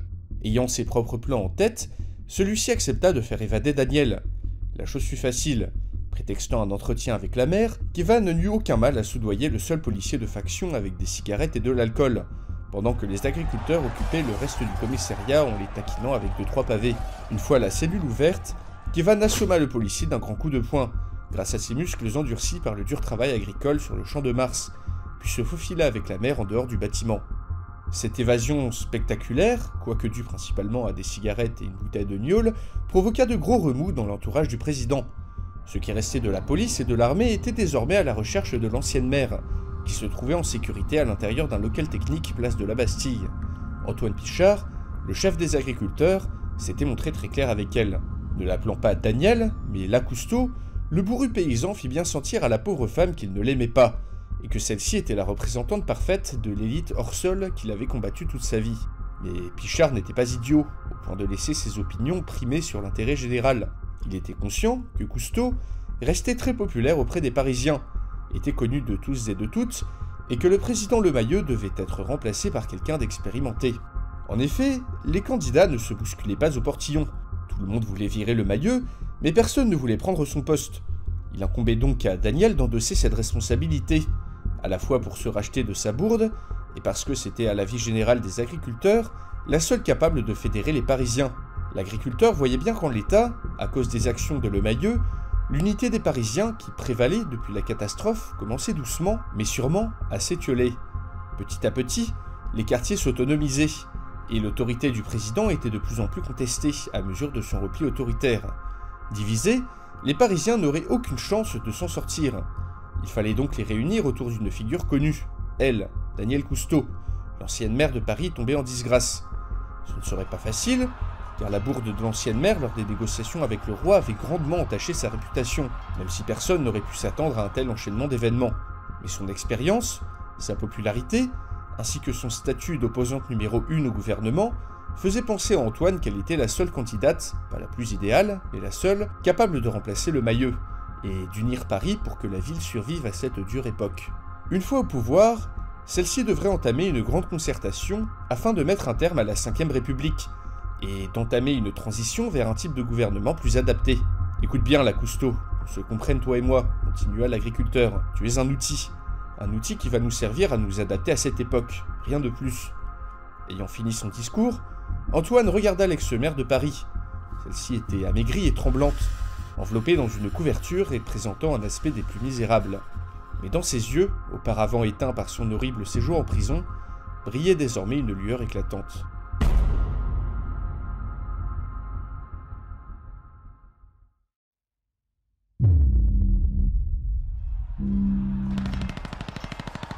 Esquivant de justesse un javelot, le commandant Morel, couvert de sueur et épuisé par le manque d'eau et de sommeil, se mit à couvert pour engager un chargeur dans son arme.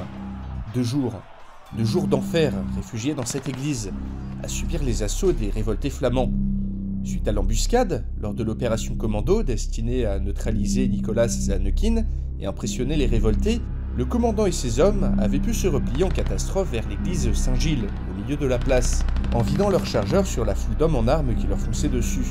Les Flamands, rendus hésitants par le soudain massacre d'une quinzaine de leurs compagnons en l'espace de quelques dizaines de secondes, avaient fini par se ressaisir et s'étaient lancés à l'assaut de l'église, sans grand succès. Plusieurs tentatives supplémentaires n'avaient abouti qu'à la création d'un tas de cadavres devant l'entrée. Morel avait vu des miliciens empêcher des hommes de mettre le feu à l'église pour faire sortir les Parisiens. Les habitants de Bruges semblaient réticents à l'idée de détruire l'édifice religieux, chose qui avait très sûrement sauvé le commandant et ses hommes. Mais ceux-ci étaient pessimistes. Ils n'avaient que peu de munitions, et une bonne dizaine de ces hommes étaient clairement hors d'état de combattre. Ils ne pouvaient ni tenter une sortie, car il n'était pas question d'abandonner les blessés, ni se laisser capturer et ainsi prendre le risque de laisser tomber des armes modernes entre les mains des Flamands. Il fallait donc combattre jusqu'au dernier homme, et détruire pièce par pièce leur équipement, avant de tomber. Leur seule chance de salut était que l'armée du roi, stationnée en dehors de la ville, donne l'assaut. Mais Philippe VI, qui devait le diriger, n'arriverait que d'ici quelques jours, et Charles d'Alençon, son frère, n'allait sûrement pas prendre l'initiative de venir les sauver. Son dernier chargeur engagé, le commandant Morel regardait ses hommes épuisés, quand soudain, il n'entendit plus un bruit. Jetant un œil prudent dehors, Morel put constater, à sa plus grande surprise, que la place avait été vidée de ses habitants. Au sol, des armes et des cuirasses avaient été abandonnées, et à la grande surprise du commando, des cavaliers, arborant la bannière du roi de France, s'approchaient dans leur direction. C'était un miracle, l'assaut avait été donné, ils étaient enfin sauvés. Eh bien, quel massacre! La plupart des Parisiens étaient encore en vie, et pourtant les corps s'empilaient par dizaines tout le long de la place, certains coupés en deux par la sorte de bombe à feu que ces gens qualifiaient de grenade. Du haut de son cheval, un mouchoir devant le nez, pour masquer la puanteur du charnier qui s'était créé devant l'église, Charles d'Alençon, le frère du roi, contemplait le carnage. Sortant de l'église, un des membres de ce commando, en piteux état, s'avançait vers lui. Les mercenaires de son armée passèrent à côté de celui-ci, se dirigeant vers l'église, munis de brancards. C'était le commandant de la troupe parisienne, se dit Charles, alors que celui-ci, de manière tout à fait cavalière, semblait lui demander où était son général, ce Armand, le nobliau parisien à la petite semaine qui l'irritait tant. Charles soupira longuement. Rien ne s'était passé comme prévu. Dans l'église, des cris et des bruits de lutte se firent entendre. Surpris, le commandant parisien eut à peine le temps de se retourner que Charles, d'un nonchalant geste de la main, ordonna à ses hommes de se saisir de lui. Décidément très las, très fatigué, le frère du roi resta sans parler, alors que les Parisiens furent traînés dehors par ses mercenaires et dépouillés de leurs armes. Le petit commandant était furieux, semblait-il, et Charles remarqua que dans ses yeux régnait une profonde incompréhension. Courageux mais pas malin, pensa Charles, mais ces boursemolles de Flamands devaient l'être encore moins, tout incapables qu'ils étaient à neutraliser les Parisiens par eux-mêmes. Depuis l'arrivée de Paris, en 1328, Charles d'Alençon avait vu son frère Philippe VI tomber plus bas que terre, et traîner sa fonction dans la boue. D'abord, l'humiliante défaite contre Paris, puis cette alliance contre nature avec cette cité démoniaque, puis enfin, cette expédition en Flandre, qui avait achevé de le convaincre que son frère avait perdu la raison, et qu'il devait être prestement démis de ses fonctions. L'héritier Jean étant trop jeune, seul lui, Charles d'Alençon, était en mesure d'assurer la régence, et d'enfin mettre un terme à cette abomination, à cette ville sortie de nulle part, qui n'avait rien à faire à leur époque, et qui avait perverti de son fiel son frère Philippe, qu'il admirait tant autrefois. Son plan, qu'il avait élaboré avec plusieurs grands du royaume, aurait dû assurer une transition pacifique du pouvoir, mais il avait fallu que ces soldats parisiens sauvent leur peau lors de l'embuscade. Les termes de son accord avec le bourgmestre de Bruges étaient pourtant très clairs. L'amnistie générale et le non-pillage de la ville, en échange de la tête du commando et de Nicolas et Hannequin. Les Parisiens neutralisés, et surtout décrédibilisés, Charles serait entré dans Bruges, aurait mis fin à la révolte, capturé Hannequin, et se serait couvert de gloire. Il comptait sur la légitimité que lui aurait alors donnée sa victoire pour se poser en sauveur du royaume, en la personne qui s'opposait à la folie de son frère, et qui avait prouvé aux yeux du monde que ces Parisiens pouvaient être vaincus par de pitoyables paysans révoltés, malgré leur armement méphistophélique. À l'arrivée du roi, il aurait alors profité de cet état de grâce pour déclarer Philippe comme fou, l'enfermer, puis prendre la régence du royaume, pour enfin se débarrasser de ce Paris monstrueux. Mais la résistance des Parisiens avait quelque peu précipité les choses, car Charles ne tenait pas à ce que ceux-ci soient encore en vie lors de l'arrivée de son frère. Il avait donc dû avancer l'entrée dans la ville de quelques jours, tandis qu'une troupe de ses mercenaires était en route pour intercepter le roi, avec pour ordre de le ramener vivant. Et tant pis pour la défaite des soldats parisiens face à ces gueux de Flamands, le résultat était le même. Paris était privé de ses meilleurs soldats, et la ville, pensait Charles, ne devait plus avoir beaucoup de ces bouches à feu miniatures qui les effrayaient tant. Ailleurs, les pièces se mettaient en place. Charles était certain que son message à Robert d'Artois lui permettrait, à terme, de mettre la main sur Jean, l'héritier de la couronne, réfugié à Beaumont-le-Roger. Tout ne s'était peut-être pas passé comme prévu, mais il détenait Hannequin, et avait réussi à neutraliser les Parisiens tout en se procurant leurs armes. Il était temps de mettre fin à tout ça, pensa Charles, Pour le bien du royaume, il fallait que ce pari démoniaque disparaisse. Dès demain, il fera connaître ses intentions à tous les vassaux du royaume de France, et comptait bien engranger de nombreux soutiens. Il fit signe, d'un petit geste de la main, aux mercenaires qui tenaient en respect le reste du commando parisien. Il avait donné l'ordre à ses hommes d'en garder 2 vivants, afin de leur apprendre à se servir des bouches à feu. Il put entendre des cris noyés dans un gargouillis sanglant, alors qu'un par un, les membres du commando se faisaient trancher la gorge.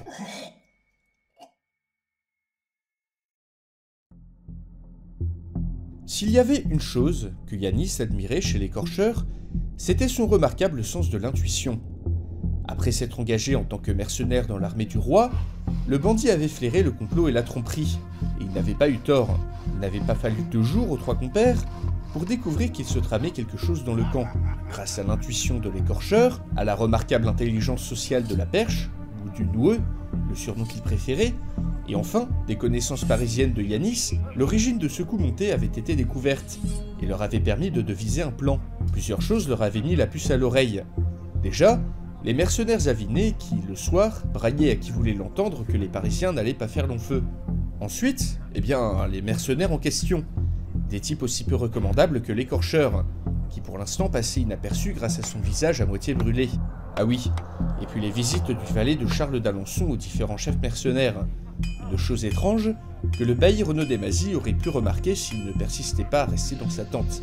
C'est lors du départ des troupes du commando que l'écorcheur avait lancé son plan, sachant que le général parisien et Renaud Desmazis n'allaient pas tarder à être mis au fer, voire tués.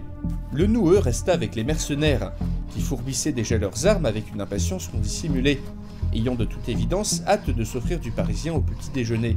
Pendant ce temps, l'écorcheur et Yanis se faufilèrent derrière la tente du général parisien et de Renaud Desmazis.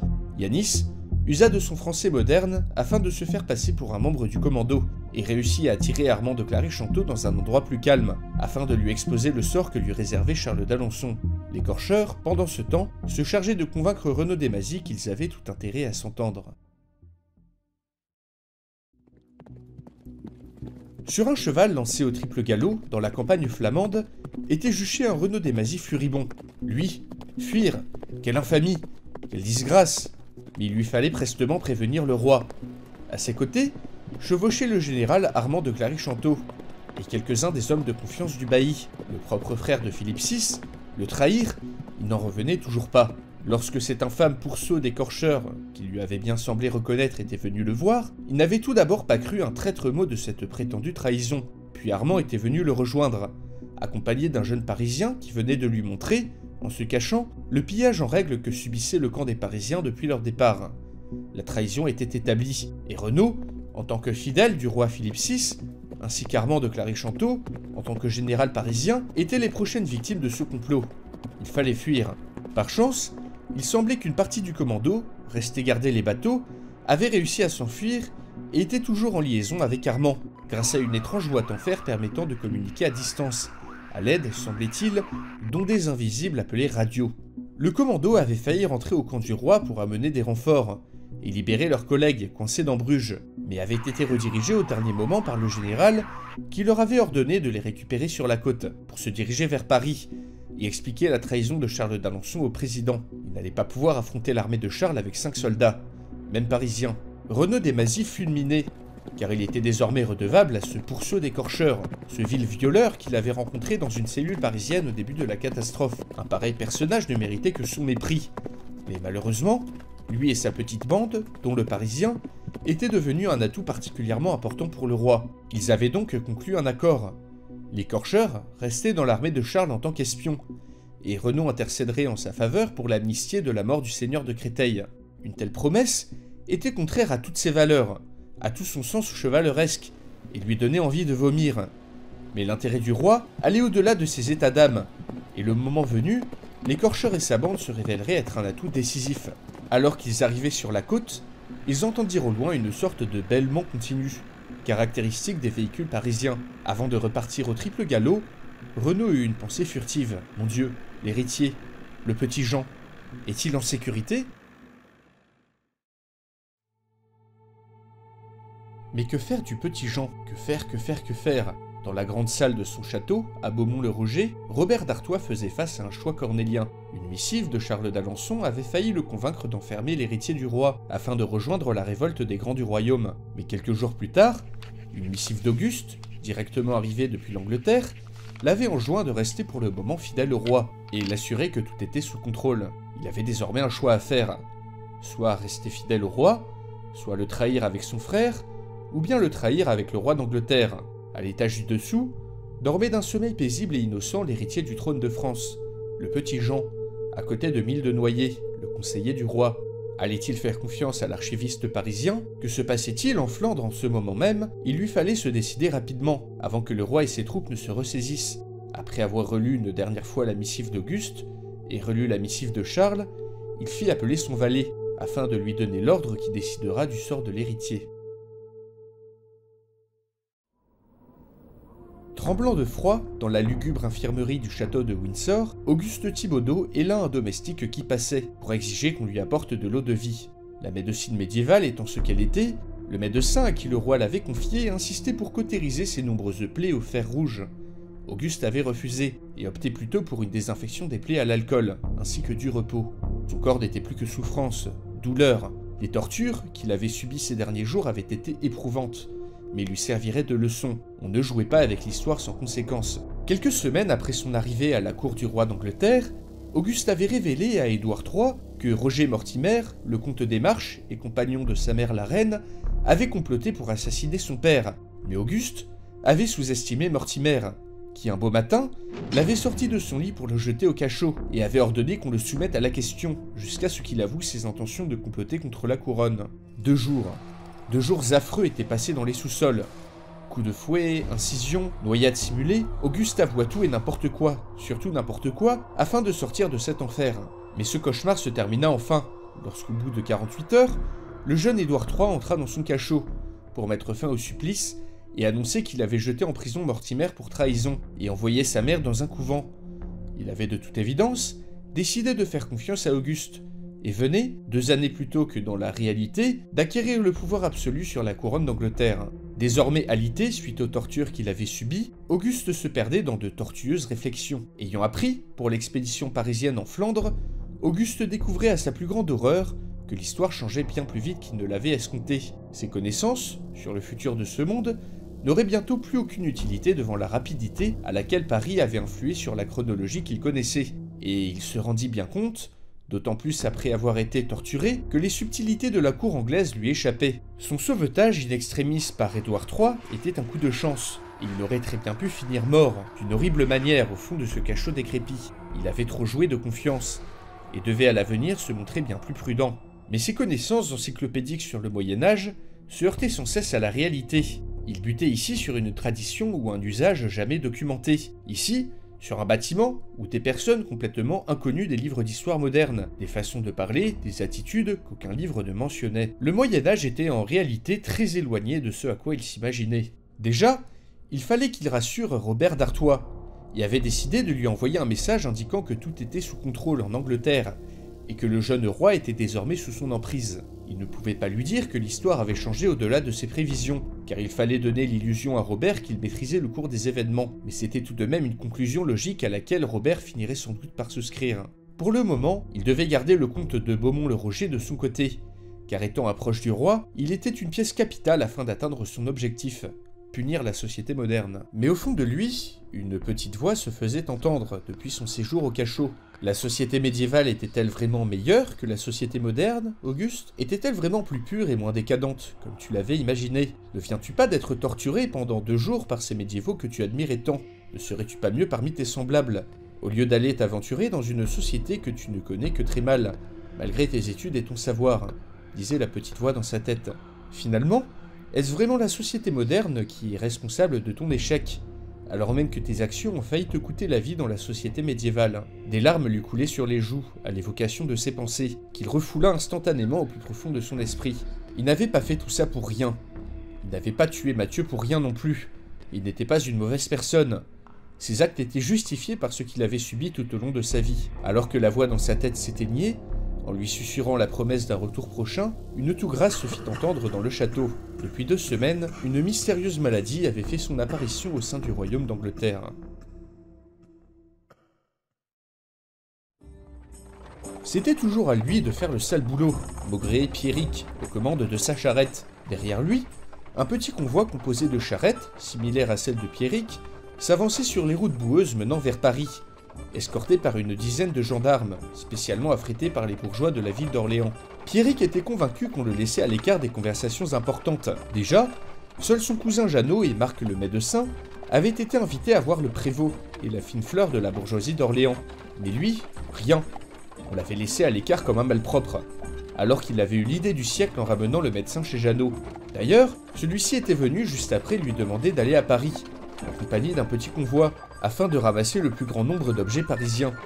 Un commerce lucratif se mettait en place, et Pierrick avait la désagréable impression d'être exclu des négociations. Le cousin Jeannot lui avait bien proposé une part des bénéfices, mais Pierrick, ne sachant pas très bien compter, et ne sachant pas lire du tout, n'avait pas pu déterminer avec précision ce que cet accord voulait vraiment dire. Il s'était contenté de prendre un air sérieux, et d'hésiter pour la forme quelques secondes avant d'accepter. Marc, de son côté, semblait content. Le prévôt de la ville lui avait proposé un poste prestigieux à l'université, en créant spécialement pour lui une faculté de médecine, avec tous les privilèges que cela impliquait. Le Parisien semblait aux anges, et parlait à Pierrick sans cesse de sa joie d'enfin servir à quelque chose, d'avoir trouvé un sens à sa vie. Bref, de fadesse complètement sentimentale.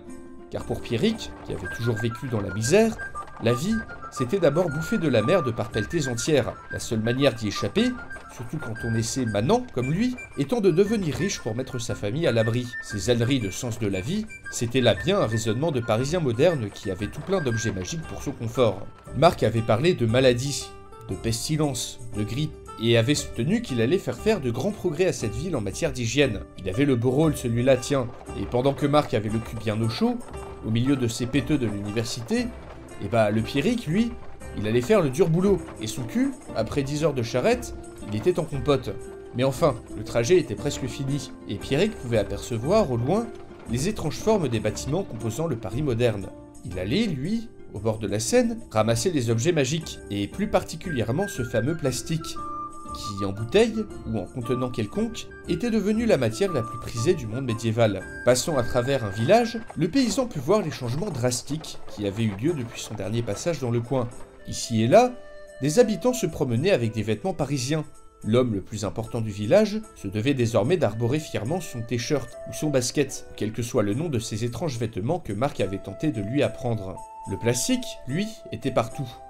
Dans les champs pour filtrer l'eau, en pots de fleurs, sur la tête des gens pour les protéger de la pluie, ou même en guise de mur. Les meubles des maisons s'étaient également modernisés. L'aspect de certaines tables ou armoires était indubitablement moderne, et avait très sûrement été récupéré à Paris. Au bout de la rue, trônait une carcasse de charrette moderne, qui servait d'habitat à une petite troupe de poules.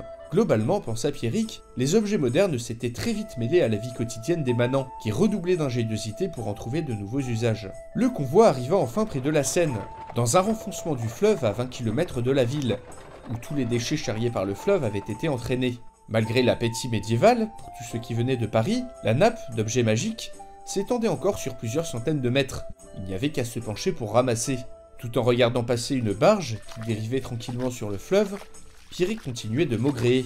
La peste soit de mon cousin Jeannot. En m'envoyant faire le sale boulot à sa place, il voulait sûrement se venger de cette vieille dette.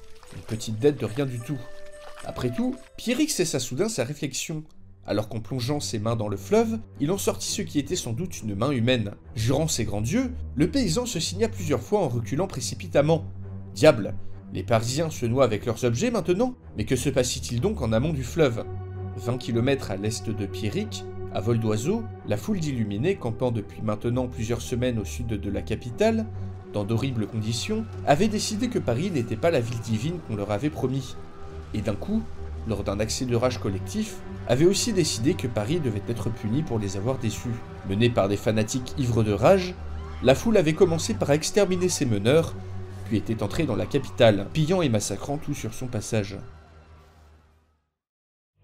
Décidément, l'apparition de ce Paris moderne donnait bien des maux de tête à l'Église. Après des mois de concile, impliquant des ecclésiastiques de toute l'Europe, ainsi que le Très Saint-Père, aucune décision, Aucune bulle pontificale n'avait été édictée concernant le statut de la ville. Au sein du palais des papes d'Avignon, les questions s'accumulaient sans trouver de réponse. Cette ville était-elle envoyée par le Seigneur? Était-ce un événement annonciateur de la fin des temps? Une épreuve du ciel? Et si oui, quelle en était la signification? Que faire des hérétiques vénérant la ville, qui désormais pullulaient dans les campagnes? Et qu'en était-il du clergé local? Alors que l'Europe entière était suspendue à l'avis du pape, la division au sein du royaume de France s'empirait de jour en jour. Philippe VI de Valois et son frère Charles d'Alençon, désormais en conflit ouvert, s'attachaient à se trouver des soutiens, et la décision du Saint-Père, qui allait trancher en faveur ou en défaveur de Paris, ferait forcément pencher la balance dans l'un ou l'autre des camps. Les questions religieuses se mêlaient donc aux questions politiques. Au sein du palais, les hommes d'église y allaient chacun de leurs avis sur la situation, et certains débats tournaient parfois à l'empoignade. C'était simple, on n'avait jamais vu le clergé dans une telle agitation depuis le grand schisme entre Orient et Occident. La situation avait au moins eu le mérite de rendre clair une chose, l'antipape, nommé par Louis de Bavière, n'avait le soutien de personne, et ce dernier en était enfin arrivé à la table des négociations. Au milieu de tout ça, Pierre Roger, le représentant du pape à la cour de France, était devenu l'homme le plus sollicité d'Avignon. Moult questions lui étaient posées sur cette ville, qu'il ne connaissait finalement que très mal. Lui non plus ne savait plus quoi penser de ce Paris moderne et de son peuple, qui un jour massacrait la chevalerie du roi, puis un autre l'aidait contre la révolte flamande, et contre son frère. Il ne fallait néanmoins pas laisser la politique influer les questions d'ordre spirituel. Pierre en était conscient. C'est pourquoi, lors de la dernière entrevue entre le roi et le président, il avait proposé aux Parisiens de constituer une délégation religieuse, afin de plaider leur cause à Avignon, auprès du Saint-Père. Ainsi, quelques semaines plus tard, cette délégation était enfin arrivée au palais, escortée par les hommes du roi Philippe VI. Mais Pierre Roger avait manqué de s'étouffer à la vue de l'étrange cortège parisien se présentant devant les portes. En effet, par représentation religieuse, l'évêque avait principalement voulu dire catholique, mais il semblait que les Parisiens ne l'avaient pas compris de cette façon, et avaient tenu à représenter chaque religion présente dans la ville. Ainsi, cette ambassade comprenait l'archevêque de Paris, 2 prêtres catholiques, une sœur visitandine, mais aussi un imam, un pope orthodoxe, un rabbin, une sorte de moine oriental, et pour compléter cette ménagerie, un autre prêtre appelé pasteur, officiant une forme dévoyée du saint culte catholique. Parmi eux, une diversité de couleurs tout à fait surprenante, ayant amené Pierre Roger à se demander si, dans la réalité du Paris moderne, le monde entier avait décidé de se rassembler en un seul endroit. Cette rencontre allait se révéler beaucoup plus difficile que prévu. Ces Parisiens élevaient les cultes israélites et mahométans au même niveau que la Sainte Église. Le souvenir de la chute de Saint Jean d'Acre romain des musulmans, en 1291, était encore vivace. Ils saisissaient maintenant le fossé abyssal séparant les deux sociétés, et réalisaient que sans la peur qu'inspirait la ville, et la puissance des armes qu'elle détenait, la croisade aurait été depuis longtemps proclamée. Car encore plus que la chute de Saint Jean d'Acre, le souvenir du massacre de la chevalerie française était encore très frais, et le sort réservé aux foules d'hérétiques étant entrées dans Paris avait été un avertissement supplémentaire. Une chose était sûre, l'arrivée de cette délégation allait compliquer encore plus un concile déjà très tendu.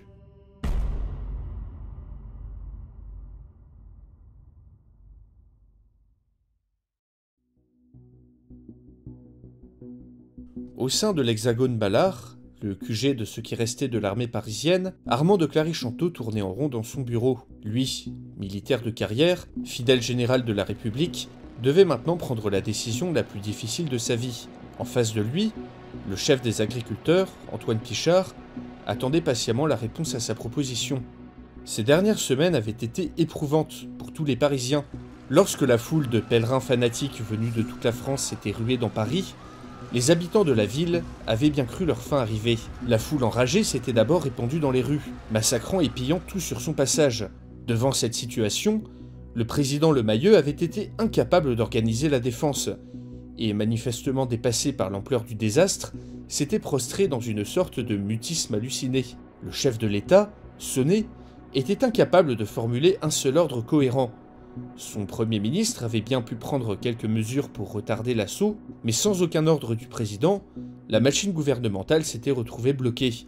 Il avait fallu attendre plusieurs heures, et l'arrivée en zodiaque du général Armand de Clary-Chanteau depuis la Flandre, afin qu'un semblant de défense s'organise enfin. Armand avait réorganisé les troupes et lancé la contre-offensive. Plusieurs escouades avaient été déployées dans le sud de Paris, alors que les pillards étaient occupés à brûler la grande mosquée. Un vétéran de la 8e croisade avait semblé reconnaître la forme typiquement orientale du bâtiment et attirer l'attention d'une grande partie de la foule dessus, ce qui avait facilité la tâche des militaires. La mort dans l'âme, mais n'ayant pas le choix devant la sauvagerie des assaillants, Armand avait dû ordonner à ses soldats de tirer dans la foule pour la disperser. Les coups de feu et les premiers morts n'avaient néanmoins pas dissuadé ces fanatiques, qui étaient bien décidés à égorger un par un les habitants de ce qu'ils considéraient désormais comme une cité satanique. Les militaires avaient dû continuer à tirer et à pourchasser les pillards pour enfin réussir à disperser les derniers 2 jours plus tard. Le bilan était catastrophique. Des milliers de médiévaux étaient morts, de nombreux bâtiments détruits, dont la grande mosquée et le palais du Luxembourg, qui n'étaient plus que ruines fumantes. L'attaque avait également réduit à néant les dernières grandes réserves de munitions parisiennes, et le massacre des pillards, dont beaucoup étaient des enfants, avait poussé de nombreux soldats à déserter. Plus qu'une faillite des militaires à protéger la population, c'était également une faillite morale à laquelle faisaient face les soldats restants. Bien conscients que leur avantage sur le monde médiéval reposait en grande partie sur leur technologie, le processus de fabrication de poudre et de nouvelles munitions, déjà en place depuis plusieurs mois, avait été grandement accéléré par ce massacre, mais restait encore bien trop lent. Armand avait même dû ordonner la remise en état d'armes anciennes du musée de l'armée, et également demander à ce qu'il restait de ces hommes qu'ils soient capables de manier des armes blanches, en dernier recours. Le soldat moyen évoluait, portait désormais sur lui un mix d'armes à feu bricolées et d'armes blanches, et avait troqué son gilet pare-balles contre une armure en métal léger, et standardisée, censée le protéger des projectiles. Paris était en miettes, mais Armand se démenait pour renforcer les défenses de la ville, et relancer un semblant d'industrie. Entre les rues, des débuts de murailles avaient par endroits été édifiés, en condamnant le passage grâce à de grandes façades de parpaing. Le général faisait de son mieux pour défendre Paris de futures attaques. Par contraste, le président Lemayeux, que le général voyait décliner au fil des mois, avait définitivement perdu les pédales. Après avoir marché au milieu du champ de bataille, au pied de la grande mosquée, et vu les corps fumants et criblés de balles, le président avait adopté un comportement erratique, hésitant et paranoïaque. En constatant les conséquences de son inaction, son regard s'était éteint. Son attitude avait changé, et sa paranoïa s'en était trouvée décuplée. Dans de monstrueux accès de colère, il accusait ses proches, Armand, et même l'ex-maire Daniel Cousteau de ce fiasco. Partout dans Paris, les survivants le pointaient du doigt pour ne pas avoir su réagir à l'attaque des fanatiques. Le président ne contrôlait de toute manière plus grand-chose, et s'était mis en tête de dissoudre l'Assemblée nationale, qui avait lancé une procédure de destitution. Devant cette descente aux enfers, Antoine Pichard avait organisé un rendez-vous avec Armand, qui semblait le seul, dans cette ville, à avoir un quelconque contrôle de son institution. Antoine avait été très clair. Lemayeux devait partir le plus tôt possible. La procédure de destitution, complexe, avait de grandes chances de ne pas aboutir. Et chaque jour que passait Paris avec Lemayeux à sa tête compromettait grandement ses chances de survie. Avec Charles d'Alençon, qui amassait ses troupes au nord, la menace d'une croisade, le manque de munitions et de nourriture, un chef fort devait être mis à la tête de la ville, en attendant de nouvelles élections. Un chef comme Armand, qui avait l'armée derrière lui, et qui pourrait assurer la transition politique. Antoine assurait le général que s'il lui venait à l'esprit de prendre le pouvoir par la force, il aurait le soutien des agriculteurs et d'une grande partie de la population parisienne. Antoine avait raison sur de nombreux points. Le président n'était clairement plus en mesure de gouverner correctement. Mais un coup d'État, après avoir passé sa vie au service de la République française, et qu'en était-il de cette Daniel Cousteau, dont l'agriculteur parlait sans cesse? Serait-elle à la hauteur, si elle était élue à la tête des Parisiens?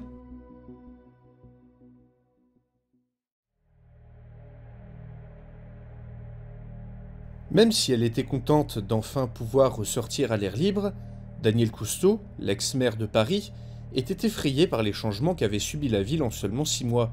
Sur les berges de la Seine, les crues, dues à la disparition des barrages en amont du fleuve, s'étaient enfin calmées. Des carcasses de voitures et de péniches émergeaient de ci de là, tandis que les trottoirs submergés pendant des mois s'étaient considérablement dégradés. Les bâtiments, eux, tombaient en ruine. Les fenêtres cassées ou les toits troués faisaient désormais partie du paysage. La nuit, la lumière des torches avait remplacé celle des lampadaires. Les voitures ne roulaient plus et avaient été remplacées par des charrettes, des vélos ou des pousse-pousse. La vie quotidienne des Parisiens s'en était retrouvée transfigurée. Mais loin de s'en plaindre, les Parisiens survivants avaient fini par s'adapter. Tout devait désormais avoir une utilité. Paris, capitale de la mode, c'était terminé. Le maquillage ou autres accessoires coquets avaient été remplacés par des jeans sales et troués, de gros pulls en laine ou encore de grosses bottes pour ceux qui en avaient. Les dures conditions de vie faisaient ressembler de plus en plus les Parisiens à des paysans mi-médiévaux, mi-modernes. Vestimentairement parlant, les deux mondes s'influençaient. Les médiévaux, par exemple, se cousaient désormais des poches sur tous leurs vêtements. Mais le changement le plus impressionnant était social. Paris n'avait plus rien à voir avec la fourmilière moderne et individualiste d'avant, et ressemblait plus à un grand village où tout le monde se connaissait. S'arrachant à ses réflexions, Daniel s'engagea dans une petite rue près de la place de la Bastille, où se tenait un marché. Les seules traces de technologie moderne fonctionnelle étaient des dynamos, destinés à produire de l'électricité pour des perceuses ou des scies. Mais à l'intérieur des bâtiments, Daniel savait que de grands ateliers s'étaient mis en place, produisant poudre noire, recyclant des métaux ou cultivant d'immenses potagers d'intérieur. Antoine Pichard lui avait expliqué que depuis le massacre des pèlerins et l'organisation de milices par quartier, les médiévaux avaient plus ou moins cessé de piller tout et n'importe quoi dans Paris. Le grand pillage, comme cette période était surnommée, avait cessé. Ce qui restait des médiévaux dans Paris étaient soit des marchands, soit des miséreux prêts à se faire exploiter par des Parisiens peu scrupuleux, en échange de babioles modernes sans valeur. Tout en évitant une bande de gamins courant dans la rue, Daniel adressa un salut à une bande d'agriculteurs patibulaires qui surveillaient le marché, armés d'un assortiment de gourdins en tout genre. La police ne venait plus ici, car le Mailleux, dans un accès de paranoïa, avait ordonné à tous les fonctionnaires restants de protéger le 8e arrondissement, où était le palais de l'Élysée. Ce qui était aussi la raison pour laquelle Daniel Cousteau, qui était recherché, pouvait se balader à l'air libre. Parmi ceux qui la reconnaissaient, personne ne semblait lui tenir rigueur de l'erreur qui l'avait jeté en prison. Les Parisiens avaient bien d'autres soucis à se faire, et se fichaient bien que la bourde de Daniel coûtait la vie à des milliers de chevaliers. Au moins, celle-ci n'avait pas laissé les Parisiens se faire massacrer par une horde de pèlerins fanatiques. D'ailleurs, elle espérait qu'Antoine arriverait à persuader ce général, Armand de Clary-Chanteau, d'organiser une prise du pouvoir. Daniel était optimiste quant au plan. Une fois le Mailleux dégagé, une concertation serait organisée pour réécrire la Constitution, afin de l'adapter au monde dans lequel se trouvait désormais Paris.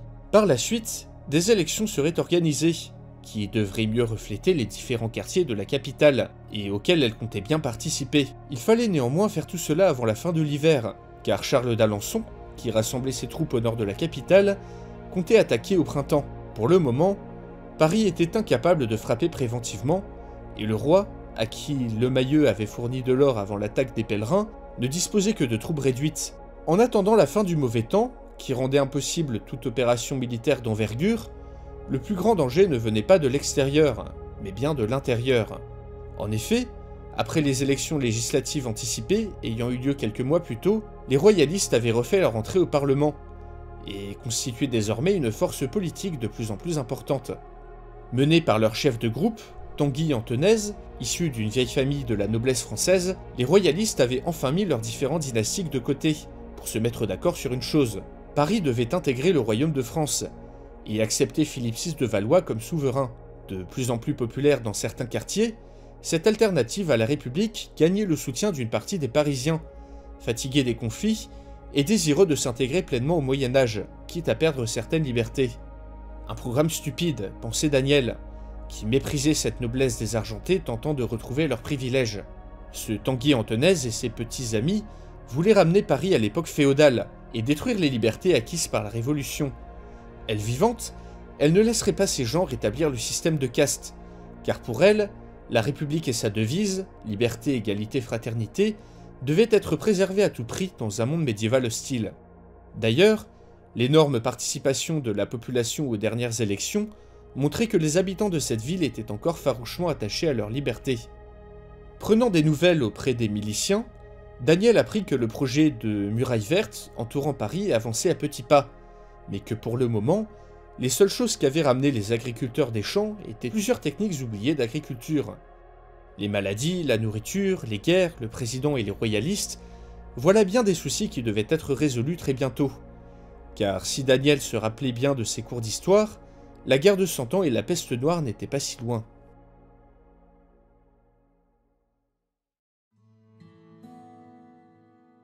Depuis que le prévôt d'Orléans avait créé une faculté de médecine pour Marc, le docteur était devenu une sorte de messie.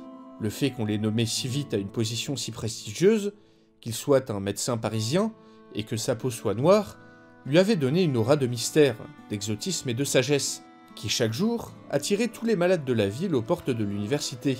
Une véritable cour des miracles de souffrants, hurlant et geignant à tout va, qu'il devait traverser chaque matin et chaque soir pour aller enseigner. C'était sûrement ça, la rançon du succès, car sa réputation nouvellement acquise et ses méthodes d'enseignement peu communes avaient attiré des étudiants de toute la France. Dans les couloirs de l'abbaye, où il donnait ses cours, des murmures respectueux se faisaient entendre sur son passage. Globalement, le médecin pensait qu'il s'en sortait plutôt bien, même s'il avait du mal avec le latin, la langue des universitaires, qu'il était en train de réapprendre. Ça, et les messes quotidiennes auxquelles il devait assister. Stérilisation, virologie, hygiène, Marc comptait bien enseigner les différents concepts de la médecine moderne d'une manière tout à fait révolutionnaire pour l'époque. Avec ses connaissances, le médecin réunionnais venait bousculer toutes les certitudes médicales de nombreuses personnes, ce qui ne lui attirait pas que des amis. Mais Marc n'en avait cure, et était décidé à changer en bien le cours de l'histoire.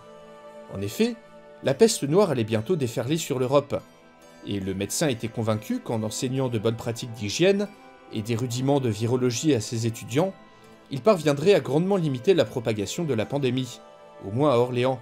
Sans oublier bien sûr la souche de grippe moderne que les Parisiens avaient ramenée avec eux, qui dans certains villages emportait 10 à 15% de la population. Bref, il avait beaucoup de travail, mais un travail gratifiant qui sauverait peut-être des dizaines de milliers de vies. Et malgré ses horaires impossibles, il avait tout de même trouvé le moyen d'attirer l'œil de la fille du prévôt, chez qui il allait régulièrement souper.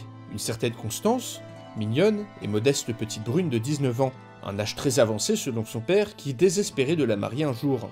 Mais le nouveau statut et le prestige de Marc avaient donné des idées à l'officier royal, qui un soir lui avait tout simplement offert sa fille en mariage, ce que Marc avait poliment refusé.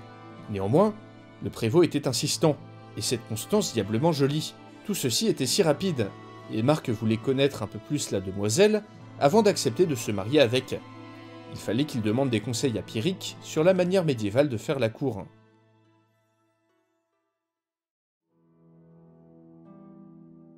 Des conseils pour faire la cour, manquait plus que ça. Il n'avait qu'à s'inspirer de ses étudiants qui lui léchaient les bottes à chaque occasion, le Marc tient. Pierrick ne savait rien de l'amour, lui qui était coincé dans un mariage arrangé depuis ses 19 ans. Il n'y en avait que pour Marc, depuis la création de la faculté. Et pendant ce temps, le Pierrick, tout le monde s'en tamponnait le coquillard. Certes, ses allers-retours à Paris lui avaient rapporté quelques sous, mais des sous glissants comme des anguilles, tant les dépenses de Pierrick en jeux et en boissons étaient devenues importantes. Sa femme le lui reprochait d'ailleurs sans cesse, affirmant qu'il faisait jaser tout Orléans sur le cousin Jeannot, soi-disant qu'il abritait dans sa maison un cutéreux ivrogne et sa famille. Au moins, il avait pu gagner quelques monnaies. Mais depuis le massacre des pèlerins, tout ça c'était fini, car maintenant, n'importe qui souillait ses choses rien qu'à l'idée de retourner près de Paris et ramasser des objets magiques. Venu quérir la fortune à Orléans avec son ami Marc et sa famille, Pierrick se retrouvait après plusieurs mois sans le sou, bientôt sans ses enfants et sa femme, qui menaçaient sans cesse de rentrer à la ferme, mais surtout sans son ami Marc, devenu inaccessible. C'était simple, depuis qu'il était devenu professeur, Pierrick n'allait plus voir le médecin. Il ne s'était rendu qu'une fois le quérir à l'abbaye, dans ses habits de modeste paysan. Mais là, les moqueries et le mépris des étudiants qu'il croisait lui avaient bien rappelé sa triste condition de manant, qui lui aurait presque valu une rouste si Marc n'était pas intervenu pour le tirer d'affaire. Il n'était pas revenu depuis, et rencontrait Marc à l'occasion quand celui-ci passait chez Jeannot. Pierrick n'était pas dans son monde, et ces quelques mois lui avaient prouvé que même avec de l'argent, il ne serait jamais considéré comme un égal par la haute société d'Orléans, car il lui manquait, et qu'il lui manquerait toujours, les codes, la richesse et une vie entière d'éducation. Sa quête de fortune, loin de l'avoir satisfaite, ne lui laissait qu'une triste amertume à l'esprit.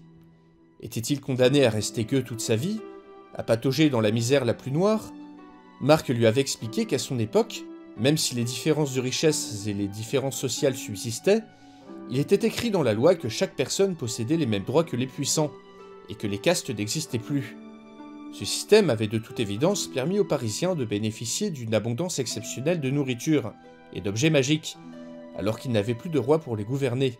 Cela voulait-il dire que les ordres inaliénables de la société où il avait grandi pouvaient changer, voire disparaître, sans compromettre l'intégrité du royaume?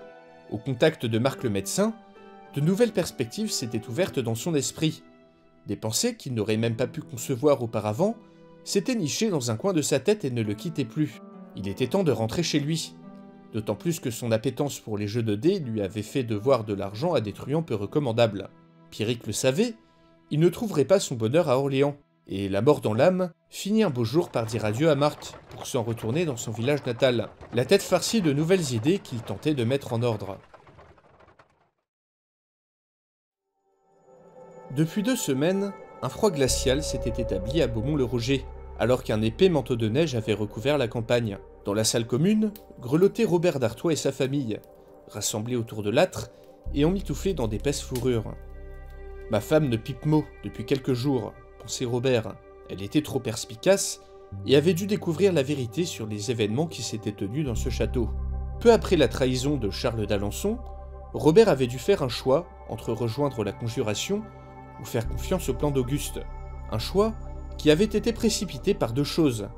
D'une, la nouvelle que Jeanne de Valois, la reine elle-même, avait immédiatement rassemblé une petite troupe afin d'aller chercher son fils Jean, que le roi avait confié à Robert. Manifestement, la mère craignait qu'il ne rejoigne la conjuration, et avait décidé de récupérer l'héritier sans attendre son mari, alors à l'autre bout du royaume. Et de 2, le conseiller Mildenoyer, qui accompagnait l'héritier, et qui avait été surpris à fouiller dans ses correspondances.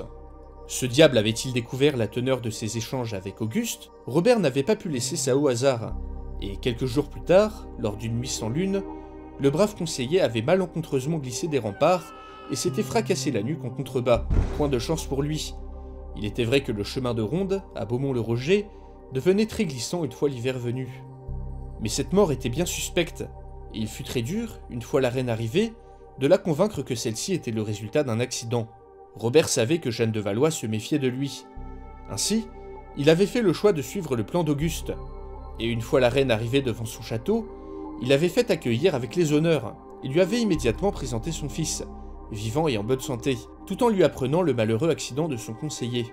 Il avait bien fait, car quelques semaines après la trahison de Charles, celui-ci n'était pas en bonne posture, et la comtesse Mao, qui possédait le comté d'Artois qu'il convoitait, s'était rangée du côté du roi. Il était donc persuadé d'être dans le camp des gagnants, et restait dans les bonnes grâces de la couronne, tout en faisant confiance à Auguste pour la suite. Malgré tout, il ne fallait pas que cette satanée boiteuse de reine ne découvre la vérité sur la disparition de son conseiller.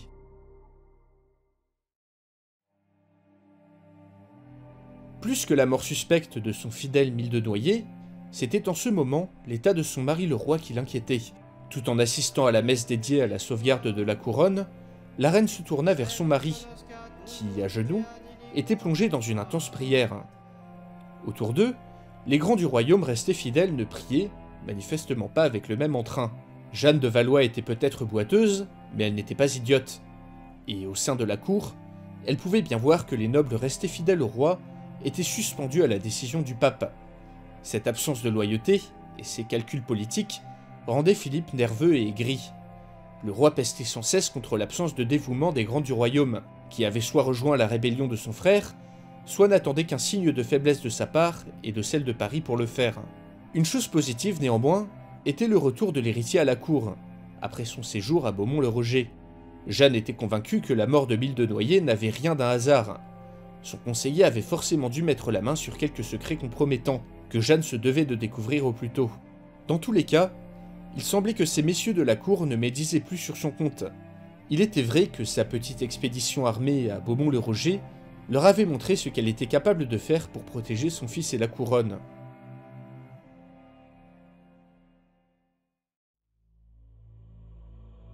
En son fort intérieur, Philippe priait.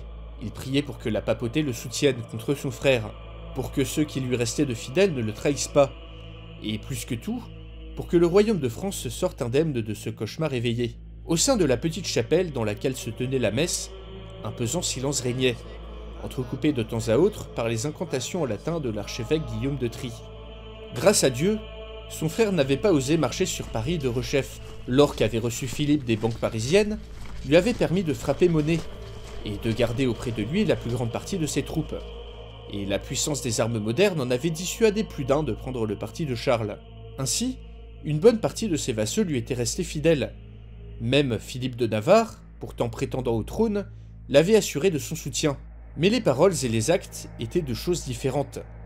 Et malgré leur support, les grands du royaume étaient pour la plupart suspendus à la décision du Saint-Père, et s'étaient bien gardés, pour le moment, d'envoyer des troupes à Philippe. Quelle perfidie, quelle scélératesse! Se faire trahir par son propre frère. En plus d'avoir embarqué dans sa traître aventure le duc de Bretagne, qu'il considérait comme son ami, l'immonde personnage avait osé lui tendre une embuscade, il y a de cela 2 mois. Philippe avait eu vent de rumeurs, comme quoi son frère, désespéré, cherchait maintenant du soutien à l'étranger, auprès d'Édouard III d'Angleterre ou de Louis de Bavière. Renaud l'avait assuré, de source sûre, que Charles ne tenterait rien avant la fin de l'hiver, un délai qui rassurait quelque peu Philippe, vu les déboires frappant ses alliés parisiens. Le roi était conscient que sa légitimité sur le trône était désormais étroitement liée à la survie de la ville moderne. Il s'était trop compromis avec Paris, et si la ville tombait, il ne ferait pas long feu. Malheureusement, sa dernière entrevue avec le président Lemayeux lui avait laissé un goût amer. Celui-ci ne lui avait plus semblé aussi rationnel qu'autrefois, et la ville avait été dévastée par cette bande de pèlerins fanatiques. La déchéance de cette formidable cité avait été foudroyante, et en voyant l'état des bâtiments et des habitants, n'importe qui aurait eu du mal à croire que ceci venait d'une époque d'abondance et de prospérité, où la moindre maison recelait plus d'objets que n'importe quel donjon, et où même les plus pauvres mangeaient de la viande. Mais l'or parisien n'avait pas suffi au bon fonctionnement des finances, et Philippe avait dû lever de nouveaux impôts. Le Parlement de Paris ayant disparu, ces mesures n'avaient été appliquées qu'à condition d'autoriser la création de parlements régionaux, chargés d'édicter les ordres du roi et de récolter l'impôt. Une perte de souveraineté importante pour la couronne, au profit de la bourgeoisie et de la petite noblesse des grandes villes, qui avait profité de la faiblesse du roi pour imposer ses conditions. Les importants conflits d'héritage, survenus après le massacre de la chevalerie française, avaient d'autant plus déstabilisé les différents comtés et duchés du royaume, et engagé le roi dans une litanie incessante d'arbitrage. En seulement 6 mois, l'arrivée de Paris avait bouleversé les institutions du royaume, et grandement affaibli la couronne.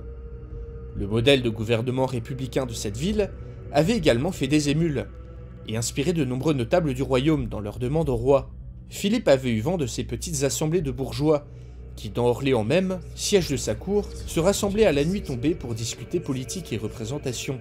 Avec ça, et la création de cette faculté de médecine, tenue par un Parisien, le roi ne reconnaissait plus la ville. Pour Philippe VI, sa coopération avec Paris était un danger pour la survie du royaume de France, dans sa forme actuelle, mais également la seule manière qu'il avait de conserver le pouvoir, et d'éviter une situation bien pire encore.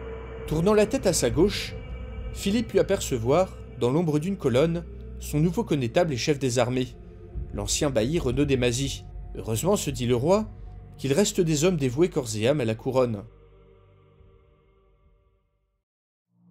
Depuis l'arrivée de la délégation parisienne au sein du palais des papes d'Avignon, un hiver était passé et une décision avait été prise.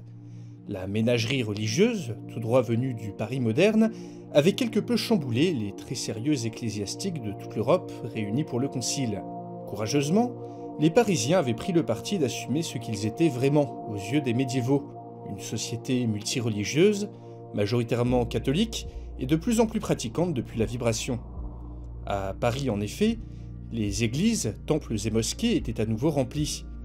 Les citadins autrefois trop pressés pour prendre le temps d'aller à la messe cherchaient maintenant des réponses spirituelles au traumatisme qu'avait laissé la Vibration. En assumant la variété des religions composant le Paris moderne, la délégation voulait également dissiper toute ambiguïté. Cacher cet état de fait était impossible, et sur le long terme aurait sûrement eu des conséquences bien plus néfastes. Ainsi, pendant 2 semaines, débats et études s'étaient succédés, sur des points théologiques ou pratiques, essayant de concilier et de trouver des points communs entre la vision moderne du catholicisme et celle du Moyen-Âge. Quant aux minorités religieuses, un doute subsistait quant au statut des bouddhistes et du pasteur protestant. Le rabbin, le pope et l'imam ne posaient a priori guère problème quant à leur position par rapport à l'Église, déjà bien établie au XIVe siècle. Un évêque proche du pape proposa que le bouddhisme soit considéré au même titre que l'islam, du fait de l'extrême différence de pratique avec le catholicisme. Quant au protestantisme, tout le monde avait son propre avis sur la question. Devait-on considérer cette religion comme une hérésie, ou bien comme une branche éloignée du catholicisme, au même titre que l'Église orthodoxe?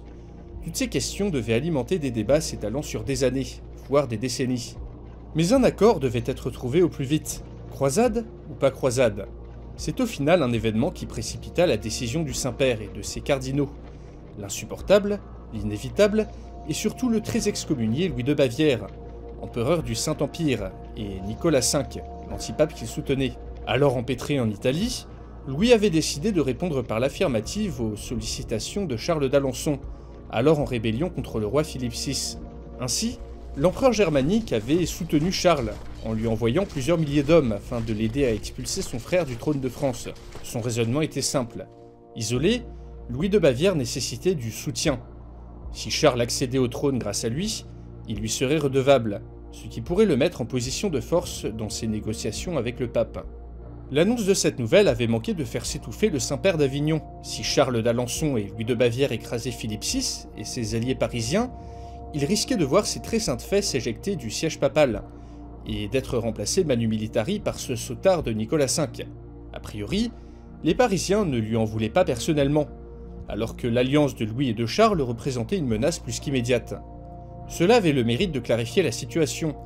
S'il voulait mettre un terme à l'existence de cet antipape si embêtant, il lui fallait s'entendre avec Paris, mais pas à n'importe quelle condition, car il savait la ville grandement affaiblie. Toujours brandissant la menace d'une croisade, Jean XXII put dicter ses conditions à la délégation parisienne. D'une, l'Église catholique romaine de Paris ainsi que tous ses représentants devaient reconnaître son autorité, et progressivement appliquer les directives de l'Église médiévale. De deux, le président de Paris et tous les futurs dirigeants de la ville devront prononcer un serment ecclésiastique, en présence d'un évêque nommé par le pape, permettant ainsi de protéger le clergé local et de leur accorder certains privilèges. Et enfin, de trois, aucun prosélytisme ne devra être entrepris par les minorités religieuses parisiennes, et celles-ci seraient à l'avenir obligées de pratiquer leur culte dans le seul cadre de la ville. En échange, ces minorités religieuses seraient placées sous la protection du pape, et aucun mal ne leur sera fait tant que celles-ci ne chercheront pas à convertir d'autres personnes. Si les Parisiens ne voulaient pas d'une croisade, si le président ne souhaitait pas avoir à affronter l'intégralité de la chrétienté, il devait accepter les conditions du pape, et mettre de fait fin à la séparation entre l'Église et l'État. Une semaine plus tard, le président Lemayeux fit parvenir un message au pape, comme quoi il acceptait ces conditions. Ravi, le pape s'empressa d'excommunier Charles d'Alençon, et se mit à prier de tout cœur pour que Philippe VI et Paris remportent la victoire, et que sa très sainte personne ne soit jamais, au grand jamais, remplacée.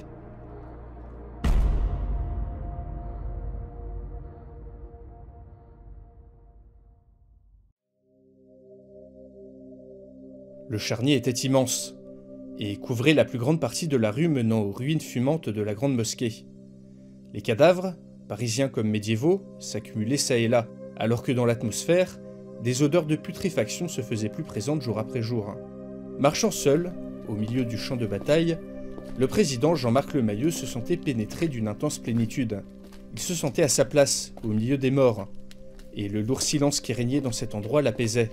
À chacun de ses pas, les cadavres mutilés qui jonchaient les trottoirs lui semblaient plus rassurés d'être enfin en paix, de ne plus avoir à assumer les 1000 décisions et échecs qui parsemaient leur vie.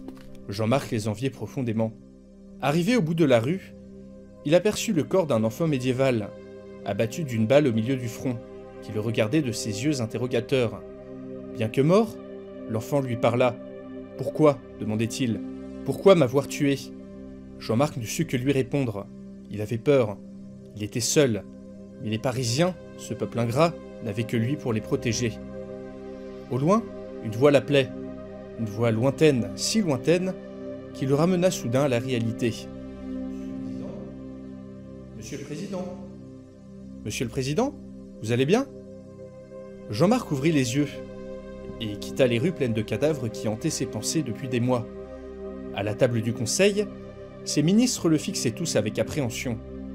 D'un coup, l'énorme poids des responsabilités s'abattit sur ses épaules. « Je vais bien », répondit-il. Mensonge. Ses rêves éveillés étaient de plus en plus fréquents, ce qui inquiétait tout son entourage. Dehors, les lointains échos d'une manifestation arrivèrent jusqu'à ses oreilles. Le peuple parisien, après l'entrée et le massacre des pèlerins dans la ville, ainsi que l'échec de l'expédition en Flandre et la mort des commandos, étaient furieux. Même si la motion de censure devant le Démètre avait été rejetée in extremis par ses fidèles, Jean-Marc savait très bien que tout le monde voulait le voir partir. Tous doutaient de ses décisions.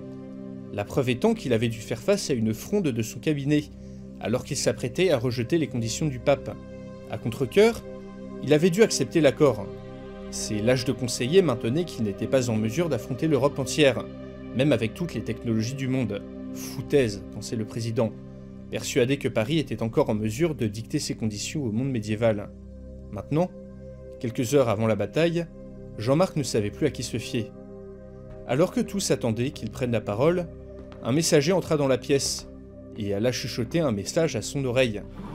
Jean-Marc se leva. « L'armée de Charles arrive bientôt, dit-il. Je dois partir au QG de campagne rejoindre l'état-major. »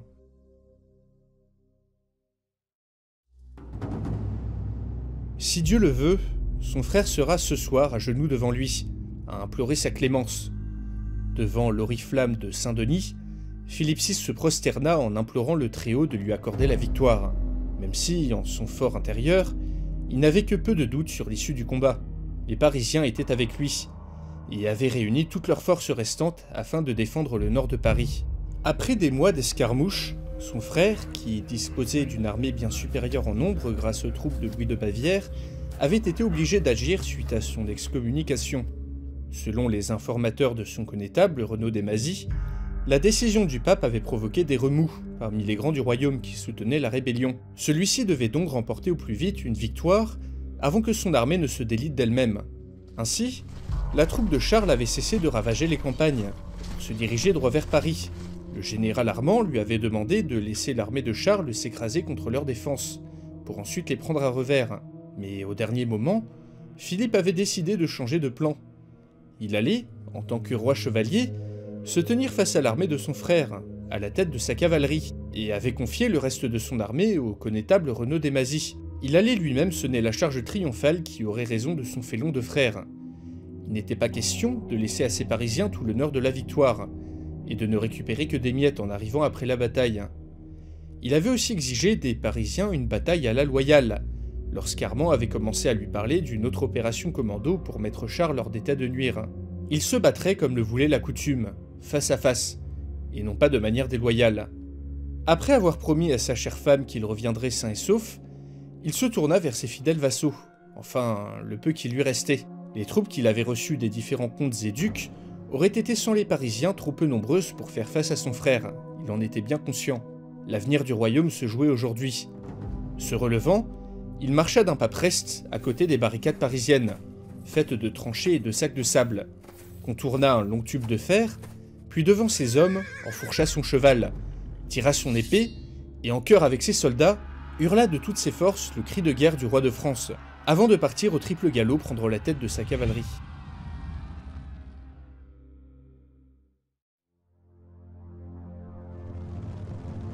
En regardant le roi s'éloigner, Armand ne put réprimer un petit sentiment d'admiration pour cet homme, pétri de valeurs chevaleresques, et toujours debout malgré les horreurs qui s'abattaient sur son royaume. Un homme incroyable que ce souverain. Au sein du QG de campagne au nord de Paris, Armand attendait l'arrivée imminente du président. Dans quelques heures, les armées de Charles arriveraient en vue de leur défense, si on devait en croire les informateurs du connétable Renaud des Mazis. Les routes étant boueuses, et de toute manière impraticables pour des voitures, les reconnaissances avaient dû se faire à l'ancienne, à pied ou à cheval, par des hommes connaissant bien le terrain. Ceux-ci avaient confirmé qu'une force de plusieurs milliers d'hommes se dirigeait droit vers Paris, ce qui ne pouvait être que l'armée de Charles. Armand n'avait pas l'habitude de se battre de la sorte. Au Moyen-Âge, il était en effet rare que les deux camps soient capables de situer exactement où se trouvait l'autre. Une difficulté supplémentaire, d'autant plus que la population de la région, échaudée par la famine causée par Paris, n'hésitait pas à donner des informations à Charles d'Alençon. Mais l'ennemi n'avait plus le temps, et le frère du roi devait vaincre au plus vite. Faisant confiance aux éclaireurs du roi, Armand avait décidé avec le président d'établir une défense statique, à l'endroit où, selon toute vraisemblance, l'ennemi devait arriver. Celui-ci, situé au sein d'une plaine entourée de forêts, était le passage le plus pratique et rapide pour attaquer Paris. Si Charles voulait piller la ville, il devrait passer par ici. Armand avait également conscience que l'ennemi était entré en possession de plusieurs armes à feu, mais ne s'inquiétait pas trop quant à leur maniement par des soldats médiévaux totalement inexpérimentés. Ils avaient eux-mêmes préparé quelques surprises, tout droit déterrées des réserves du musée de l'armée. Un superbe canon de 75 avait pu être remis en état de marche, ainsi que plusieurs mortiers et obusiers datant de différentes époques. À Paris, se tenait également prêt le seul hélicoptère ayant survécu à la catastrophe, un modèle civil que l'ajout d'une mitrailleuse M134 Vulcain sur le côté avait converti en modèle militaire. Les dernières réserves d'essence disponibles étaient juste suffisantes pour le faire voler quelques heures en cas d'extrême urgence. Certains modèles, de fusils ou de mitrailleuses, avaient également été remis en marche, comme un bon paquet de FAMAS, ou des mitraillettes et des fusils datant de la guerre d'Algérie. Ce déploiement de force aurait fait rire n'importe quelle armée moderne, mais face aux médiévaux, ces joujoux feraient leur petit effet.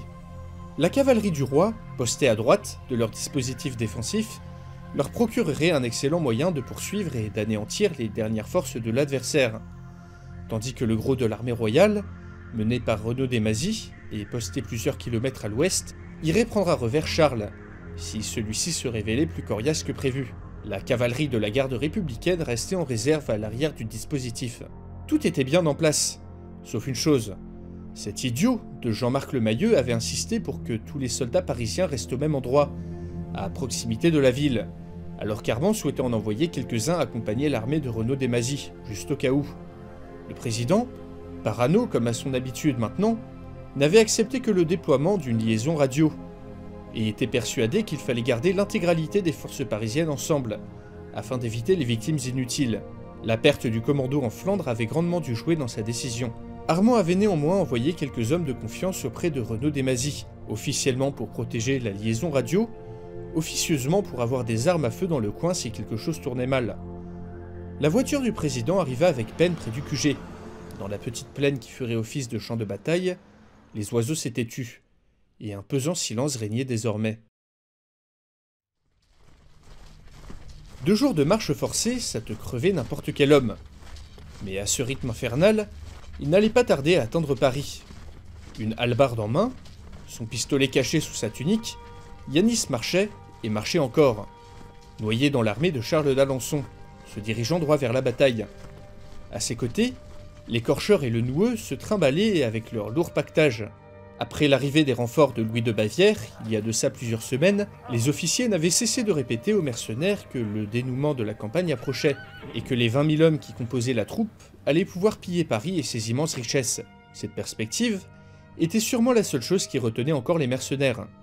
En effet, le pillage du nord du royaume s'était révélé peu fructueux.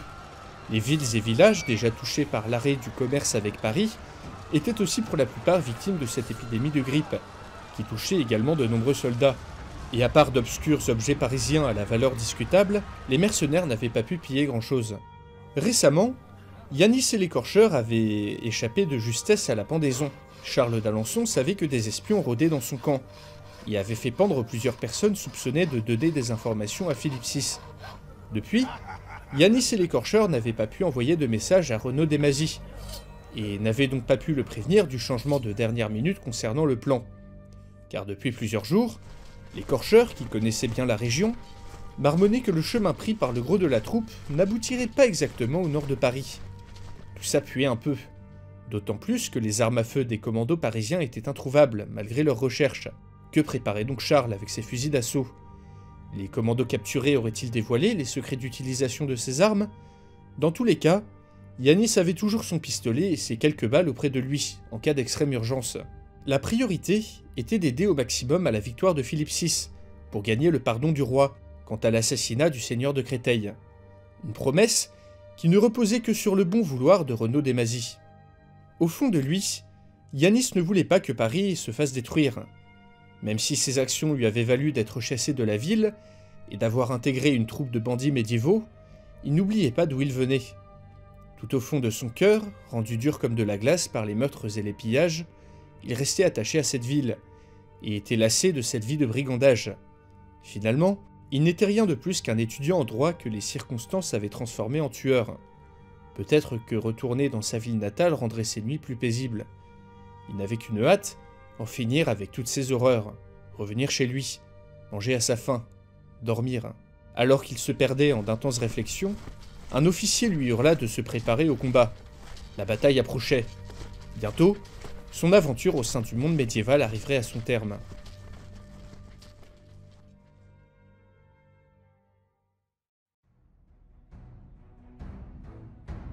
Au loin, à l'autre bout de la petite plaine qui faisait face aux Parisiens, une fumée noirâtre émergea tout le long du champ de bataille. Les soldats, bien à l'abri dans leurs tranchées, attendaient patiemment l'arrivée de l'ennemi. Après quelques minutes, la fumée se fit plus nette. Il semblait que les médiévaux avaient enfin compris que les armes parisiennes n'étaient pas magiques, et disposaient seulement d'une portée et d'une dangerosité accrues. Ainsi, ils tentaient de masquer leur avancée par un écran de fumée, afin d'arriver à une distance qui leur serait plus favorable. Ils apprennent vite, pensa le général, très intelligent de leur part. Mais même si la fumée rendait les tirs de front imprécis, ils pouvaient toujours se servir de l'artillerie. Les éclaireurs qu'il avait postés sur les côtés du champ de bataille lui communiquèrent par radio des coordonnées très précises. Sur un mouvement de bras du général, le canon de 75 se mit à tonner. Au rythme de 20 obus par minute, l'armée de Charles put avoir un aperçu d'une énième et terrifiante technologie moderne. À la fumée des bottes de paille en feu, s'ajoutèrent la fumée des explosions, dirigée toujours plus précisément par les éclaireurs parisiens. L'ennemi était manifestement en panique. Alors que les obus pleuvaient, leurs officiers peinaient à maintenir la cohésion des troupes. Coincés dans des formations bien serrées, des paquets entiers d'hommes partaient en fumée, démembrés, déchiquetés par la force des projectiles. En seulement quelques minutes, une centaine d'hommes avaient été pulvérisés par un seul canon de 75. L'effet psychologique était encore plus important que les pertes. Certains soldats pleuraient, d'autres, les membres arrachés, déchiraient l'air chargé de poudre de leurs hurlements. Malgré tout, le gros de l'armée continuait à avancer, et se rapprochait lentement des défenses parisiennes, juste assez pour arriver à porter des mortiers, pensa le général dans un sourire. À ses côtés, le président Jean-Marc Lemayeux n'en menait pas large devant ce massacre unilatéral. Rivé à sa radio, Armand recevait les mises à jour régulières de ses éclaireurs, dont une qui lui mit la puce à l'oreille. Ils sont moins nombreux, beaucoup moins nombreux que prévu, lui dit un soldat. Merde, pensa Armand. Était-ce une diversion? L'objectif de Charles était Paris, et cet endroit était le chemin le plus rapide pour y arriver depuis le nord. Quand l'évidence se transperça. Dans le plan de base, le roi n'était pas censé se trouver avec eux, mais à la tête de son armée quelques kilomètres à l'ouest. L'armée que le président avait interdit de défendre en y envoyant des hommes, soi-disant pour économiser les forces. Les mortiers s'étaient mis à tonner, et les soldats disposant des armes à la plus longue portée abattaient un par un les officiers ennemis. En face, la retraite fut sonnée dans le plus grand désordre. Les hommes de Charles laissaient des centaines d'hommes sur le terrain, et n'avaient même pas pu tirer une seule flèche sur les Parisiens. « A-t-on gagné? Est-ce une victoire ?» demanda le président. Comme pour répondre à cette question, Armand reçut à cet instant une communication venant du militaire qu'il avait détaché auprès de l'Hoste Royal. « Général, nous sommes attaqués, entendit-il, suivi de la voix tonnante de Renaud Desmazis, qu'on entendit dans le combiné hurler sur le militaire et demander pourquoi l'armée de Charles les attaquait, alors qu'elle était censée se trouver en face des Parisiens. » Entendant la voix de son connétable sortir de cette boîte magique, un des soldats du roi, posté à côté du général, enfourcha son cheval pour aller prévenir Philippe VI. Celui-ci, en entendant la nouvelle, jeta un regard mortifère à Armand, avant de foncer avec sa cavalerie au secours de son connétable. La vraie cible de Charles n'avait jamais été Paris, mais l'armée du roi.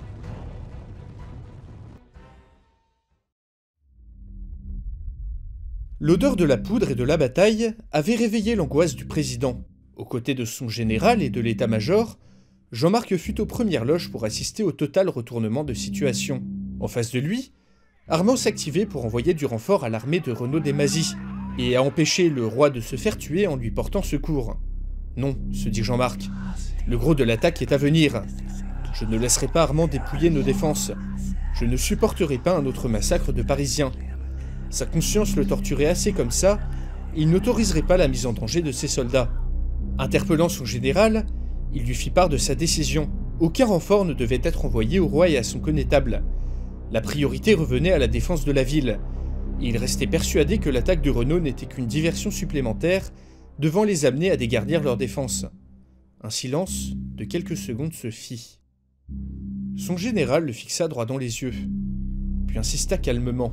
Nouveau refus de la part du président. Dans le duel de regards qui s'enchaîna, Jean-Marc peinait grandement à contenir sa peur, son angoisse, les souvenirs des cadavres qui hantaient ses nuits. « Bien, » dit le général, « vous l'aurez voulu. » Atterré, Jean-Marc vit Armand sortir son pistolet de la ceinture pour le pointer sur sa personne. Autour de lui, les membres de l'état-major et les militaires présents avaient tous fait de même. Les gardes du corps du président, à 10 contre 1, déposèrent vite les armes. « Monsieur le Président, dit Armand, vous n'êtes plus en capacité de diriger l'armée, ni de diriger Paris. Devant l'urgence de la crise, et vos actions absurdes mettant en danger la vie de nos citoyens, je vous suspends dans vos fonctions et proclame un état d'urgence exceptionnel durant lequel l'armée assurera la transition démocratique. » Une trahison, un coup d'État. Il le savait, il l'avait toujours su. Il ne pouvait faire confiance à personne. Ils lui avaient tous menti. Il réalisait soudain qu'il risquait de passer le reste de sa vie enfermé, disgracié, honni par tous, hanté par les regrets. Dans un élan de rage et de désespoir, il se rua sur le général pour lui arracher son arme. Dans la confusion qui suivit, un coup de feu partit, le monde se figea. Jean-Marc Lemayeux, un grand sourire aux lèvres, les mains pleines de sang, avait réussi son coup. Il ne vivra pas dans l'infamie. Il allait enfin trouver la paix, enfin rejoindre les personnes mortes par sa faute. Dans un soupir, il glissa lentement dans la mort, et partit répondre aux questions du petit garçon médiéval qui habitait ses rêves. Mais où diable était son frère? Pourquoi n'était-il pas à la tête de son armée? Charles d'Alençon, en compagnie du duc de Bretagne et du comte de Flandre, observait en contrebas la mêlée dantesque opposant son armée aux troupes du connétable Renaud Desmazis. Ces manœuvres de diversion et la complicité de la population locale avaient porté leurs fruits. L'ennemi avait été surpris en pleine préparation. Était-ce contraire aux traditions chevaleresques? Peut-être. Mais Charles n'en avait cure, car pour sauver le royaume de ce Paris satanique, la fin justifiait les moyens. Mais Philippe VI demeurait introuvable, alors que l'objectif de tout ce plan était de mettre la main dessus. Heureusement pour eux, seuls quelques soldats parisiens accompagnaient Renaud Desmazis. Ceux-ci avaient bien failli annuler tous les bénéfices de l'attaque surprise en ouvrant le feu sur ses troupes, alors que celle-ci fondait sur l'hoste royal désorganisé. Même si l'attaque en avait été ralentie, il semblait que les soldats parisiens ne disposaient pas d'assez de munitions, ni n'étaient assez nombreux pour les contenir tous. Une bataille féroce s'en était suivie, alors que les troupes de Renaud Desmazis devaient résister à 2 contre 1. Une charge du connétable et de sa cavalerie avait sauvé l'armée royale de l'écroulement. Mais cela ne durerait pas longtemps, car Charles avait plus d'un tour dans sa besace, et réservait une surprise à l'ardent chevalier. D'un geste, il ordonna aux lanciers envoyés par Louis de Bavière d'entrer en lice. La bataille faisait rage depuis de longues minutes. Du haut de son cheval, le fier connétable Renaud Desmazis tailladait la piétaille avec ardeur, furieux de s'être laissé duper, furieux du piètre support de leurs alliés parisiens. Le chevalier combattait comme un lion parmi ses hommes, et était sûrement la seule raison pour laquelle l'armée royale ne s'était pas encore débandée. Pendant que ses soldats tombaient comme des mouches, les inutiles parisiens hurlaient dans leur boîte à paroles. Leurs armes étaient vides, tout reposait désormais sur le dos du connétable. Dans la fureur de la bataille, il put apercevoir une grande troupe de lanciers ennemis accourir dans leur direction. Se préparant au choc, et à sa mort inévitable, Renaud Desmazis fut stupéfait d'entendre les corps de la cavalerie royale. Prenant à revers l'ennemi, Philippe VI et sa cavalerie firent leur apparition sous la clameur des soldats, et percutèrent la masse compacte des lanciers, pris complètement par surprise. Le sort tourne en notre faveur, pensa Renaud. Immédiatement, celui-ci prit avec lui une vingtaine d'hommes pour se ruer vers le roi, afin de le protéger de l'ennemi et d'ajouter à la désorganisation de l'adversaire. Mais alors qu'il se dirigeait à toute vitesse vers Philippe et ses troupes, un autre corps retentit. Le nôtre? Non, celui-ci provenait du camp ennemi. Un signal. Soudain, les piquets bavarois s'écartèrent pour laisser place à une dizaine d'hommes cachés parmi eux, portant dans leurs mains, à la plus grande horreur du connétable, des canons portatifs parisiens. Dans une succession de rafales très imprécises mais tout de même mortelles, la cavalerie de Philippe fut arrosée d'une pluie de balles, qui fit paniquer les chevaux et faucha plusieurs chevaliers. Le destrier du roi, alors à la pointe de la charge, s'effondra, mortellement touché. Renaud hurla et se rua au secours de son souverain. Les premiers coups de feu avaient grandement surpris Yanis, dont la compagnie de mercenaires venait d'être envoyée au secours des piquiers bavarois. Putain de merde, pensa-t-il. Les commandos prisonniers avaient craché le morceau. Il vit les cavaliers chuter, un par un sous les balles. Même si les médiévaux tiraient plus ou moins n'importe comment, la masse compacte des cavaliers du roi leur offrait tout de même une cible facile. Si Philippe VI meurt, et que Renaud Desmazis perd la bataille, Yanis savait très bien qu'il finirait sa vie pourchassé pour l'assassinat du seigneur de Créteil, en compagnie de l'écorcheur et du noueux. Pas question, se dit-il. Il en avait marre de cette vie, des meurtres et de sa conscience qui chaque jour le torturait plus. À ses côtés, L'écorcheur lui hurlait de laisser tomber, qu'il était trop tard pour faire quoi que ce soit, et qu'il fallait décamper d'ici au plus vite. Sa seule chance de rédemption était là, devant lui. Et pour une fois, il n'écouterait pas l'écorcheur. Sortant son pistolet de sous sa tunique, il se rua vers les médiévaux porteurs de fusils d'assaut. Et après un sprint homérique de 200 mètres, ouvrit le feu, abattant un des fusillés et détournant l'attention des autres. Yanis ajouta au chaos en tirant le reste de ses balles, faisant reculer les piquiers manifestement incapables de comprendre d'où sortait un diable pareil. Plus de munitions. Yanis jeta son pistolet à terre, épuisé. Alors que les porteurs de fusils d'assaut le mirent en joue, un hurlement retentit derrière lui, et les canons changèrent immédiatement de cible. Le roi, il faut sauver le roi. Maudissant l'adversaire tout en chargeant, Renaud Desmaziers arrivait en vue des ennemis au canon portatif, bien décidé à les pourfendre. L'espace d'un instant, dans l'agitation, dans la confusion de la bataille, il se rendit compte qu'il avait grandement distancé ses hommes. À sa grande surprise, il aperçut devant lui le Parisien qu'il avait croisé lors de sa fuite de Flandre. À sa vue, Renaud hésita une seconde de trop. En face de lui, un éclair suivi d'une détonation retentit. Ouvrant grand les yeux tout en tombant de son cheval, le fier connétable se rendit compte que son armure avait été déchiquetée par une rafale de canon portatif. Chutant brusquement, il put voir, avant de mourir, Yanis le regardait fixement, le visage décomposé, tandis que dans ses oreilles résonnait un étrange bruit de tambour. Y a pas à dire, ça grouillait de monde en contrebas. Il était temps de mettre fin à ce bordel. Armant sa mitrailleuse M134 Vulcain, le maréchal des logis-chefs Christophe hurla au pilote de l'hélicoptère de se fixer en position stationnaire, au-dessus du champ de bataille. Le général leur retransmit directement les indications des militaires au sol. Ils devaient viser en priorité les piquiers bavarois, soit la grande masse d'hommes hérissés de lances. Aussitôt dit, aussitôt fait, et dans un bruit monstrueux, les 2000 coups de feu par minute de la mitrailleuse s'abattirent sur les soldats germaniques. Un hélicoptère ? Il restait encore des hélicoptères ? Abasourdi, Yanis fut incapable de bouger lorsque l'engin volant fit son apparition. À sa droite, l'écorcheur et le noueux lui faisaient signe de le rejoindre.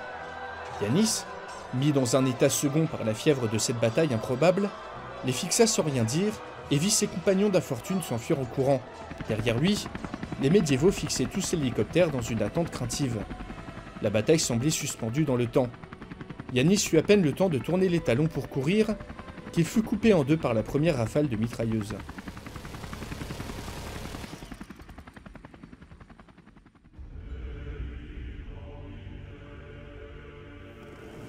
Un carnage, une horrible boucherie. Devant les yeux horrifiés de Philippe, debout au milieu du champ de bataille, la masse compacte des piquiers ennemis était fauchée et découpée par dizaines, projetant dans les airs un mélange nauséabond de sang et d'organes. Cette arme parisienne était encore pire que tout ce qu'il avait pu voir.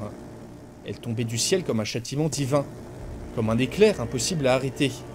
L'ennemi n'avait aucune chance, aucune. Au rythme où les têtes tombaient, Charles n'aurait plus d'armée en moins d'une heure. Terrifiés par le massacre des Bavarois, sans nul doute les meilleurs soldats de l'armée de Charles, ces mercenaires se débandaient un par un. Partout, le front s'écroulait, et l'armée royale reprenait le dessus. Le tonnerre se tut enfin. Le nombre de victimes était incalculable. Les piquiers restants étaient tous blessés ou en fuite. On procura un nouveau cheval à Philippe VI. Sa cavalerie était en piètre état, mais il fallait entamer la poursuite, et ne surtout pas laisser son frère s'échapper. Alors qu'il allait sonner la charge, un bruit de galop résonna derrière eux. Craignant une nouvelle ruse de Charles, le roi eut la stupéfaction d'apercevoir la cavalerie de la garde républicaine charger les fuyards.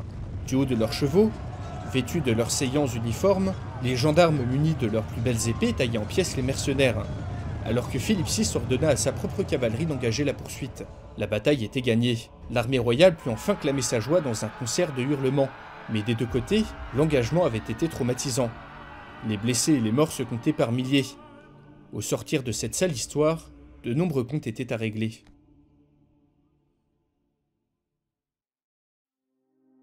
Le messager se fit attendre, et la nouvelle qu'il finit par apporter à la cour d'Angleterre ne fut pas des plus réjouissantes. L'armée de Charles d'Alençon s'était faite écraser par une machine volante, et la rébellion avait pris fin dans un immense carnage. Auguste pesta en entendant cela. Paris se révélait plus coriace que prévu. Depuis son séjour au cachot, l'archiviste n'était plus le même homme. Au contact des rudesses du Moyen-Âge, sa haine envers Paris, toujours forte, s'en était néanmoins trouvée amoindrie. Il voyait désormais la ville non plus comme un ennemi à abattre, mais comme un outil qui lui permettrait de réaliser ses ambitions. Des ambitions que partageait désormais Édouard III, dont il était devenu proche conseiller. Ce jeune homme était impressionnant de volonté, et Auguste pouvait déceler chez lui une soif de prouver au monde sa stature. Dans l'histoire qu'il connaissait, Édouard III aurait dû rendre hommage à Philippe VI en tant que vassal, du fait des possessions anglaises sur le continent. Mais à cause des crises répétées, auxquelles avait dû faire face le royaume de France, aucune demande n'avait pour le moment été engagée en ce sens. Par contre, si un Philippe VI affaibli venait à réclamer l'hommage, Auguste serait certain de convaincre le roi d'Angleterre de n'en rien faire. Une des raisons qui, dans le monde qu'il connaissait, avait été un déclencheur de la guerre de 100 ans. Dans la cour du château de Windsor, les archers royaux s'entraînaient sans cesse. Sous les conseils d'Auguste, Édouard III avait entamé une série de réformes militaires d'une ampleur inégalée, destinées à contrer non seulement les armées du roi de France dans le conflit à venir, mais également les armes modernes de Paris. L'archiviste en était sûr. La guerre de 100 ans sera dans ce monde à l'avantage des Anglais. Et s'il jouait ses cartes correctement, une dynastie unifiant les deux côtés de la Manche et disposant des technologies parisiennes pourrait voir le jour, qui pourrait dominer l'Europe puis le monde entier. Un empire où lui et ses héritiers joueront un rôle considérable. Édouard III, tout comme Robert d'Artois, n'étaient à ses yeux que des outils pour atteindre son but, écrire sa propre histoire et modeler cette réalité à sa guise. Plusieurs semaines étaient passées depuis la bataille. Philippe VI, solennel, se recueillait devant le cercueil de son connétable et ami Renaud des Mazis, mort en tentant de le secourir. L'issue de la bataille avait secoué encore une fois toute l'Europe. Devant cette démonstration de force écrasante et les récits horrifiés des survivants, les souverains européens ainsi que la papauté étaient redevenus très mesurés à son égard. Dans sa grande mansuétude, Philippe avait épargné son frère et l'avait condamné à passer le reste de sa vie cloisonné dans un monastère. Un par un, les grands du royaume et les vassaux félons s'étaient rendus pour implorer la clémence du roi. Les sentences avaient été sévères. Exécution, bannissement du royaume, confiscation des biens, de nombreux nobles ayant suivi Charles perdirent tout. Philippe devait faire forte impression pour qu'aucune révolte de ce genre ne se produise à nouveau. Louis de Bavière, après le massacre en règle de ses troupes, s'était soumis aux conditions du pape, dont l'autorité s'en était trouvée grandement renforcée. Il fallait maintenant rétablir l'ordre et la stabilité. De tout cœur, Philippe n'espérait qu'une chose, que le détrônement et la mort du président Le Mayeux n'entraînent pas à nouveau son royaume dans l'abîme.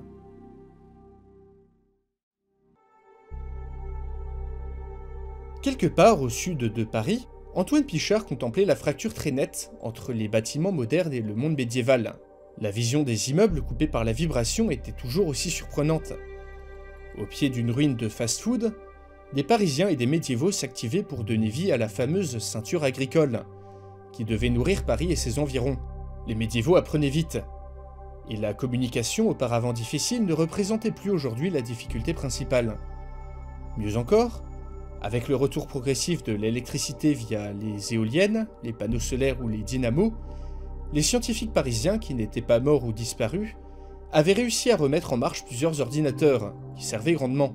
Formules chimiques d'engrais, calculs et mise en place de plans agricoles, gestion de la production, une véritable bénédiction pour la ceinture verte qui devait bientôt entourer Paris et faire devenir la ville et sa région la plus productive d'Europe.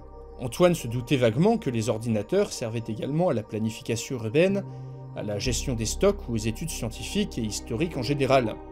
Mais seule la Terre lui importait, car il voyait bien qu'après la vibration, après la grande famine, les massacres et les millions de morts, l'avenir s'éclaircissait enfin.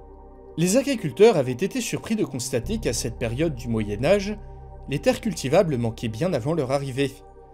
Mais la productivité qu'apportaient les techniques modernes faisait plus que compenser. Chaulage, fertilisation, complémentarité élevage-culture, nouveaux instruments, nouvelles variétés de fruits et légumes, moissonneuses à cheval. Sur les parcelles de test, les nouvelles techniques avaient décuplé la productivité des champs par 20 et grandement impressionné les paysans médiévaux, qui maintenant venaient en masse aider les Parisiens à travailler la terre, en échange d'une partie de la récolte. Les pommes de terre avaient vite été adoptées, et se diffusait à grande vitesse aux alentours de Paris. Apparemment, les seigneurs du coin n'étaient pas ravis du changement de situation, et avaient peur de perdre le contrôle de leurs serfs et de leurs manants. Mais il paraissait que des négociations à ce sujet étaient en cours entre Paris et le roi. Le pouvoir politique de la ville était dorénavant contrôlé par l'état-major de l'armée. Conformément à ses promesses, le général Armand de Clary-Chanteau avait entamé une grande consultation pour écrire une constitution et organiser des élections. L'ancienne maire de Paris, Danielle Cousteau, semblait la seule assez qualifiée et assez motivée pour être élue au poste de présidente de la République, en attendant la ratification de la nouvelle constitution. Le ou la nouvelle présidente devra désormais prêter serment sur la Bible, conformément à l'accord passé avec le pape. Le clergé médiéval se faisait de plus en plus présent en ville, disait-on. Une excellente nouvelle pour les royalistes et leur chef, Tanguy Antonaise, qui militait pour une intégration plus poussée du monde médiéval et moderne. Dans leur majorité, les Parisiens étaient conscients qu'il leur fallait s'adapter au monde dans lequel ils se trouvaient.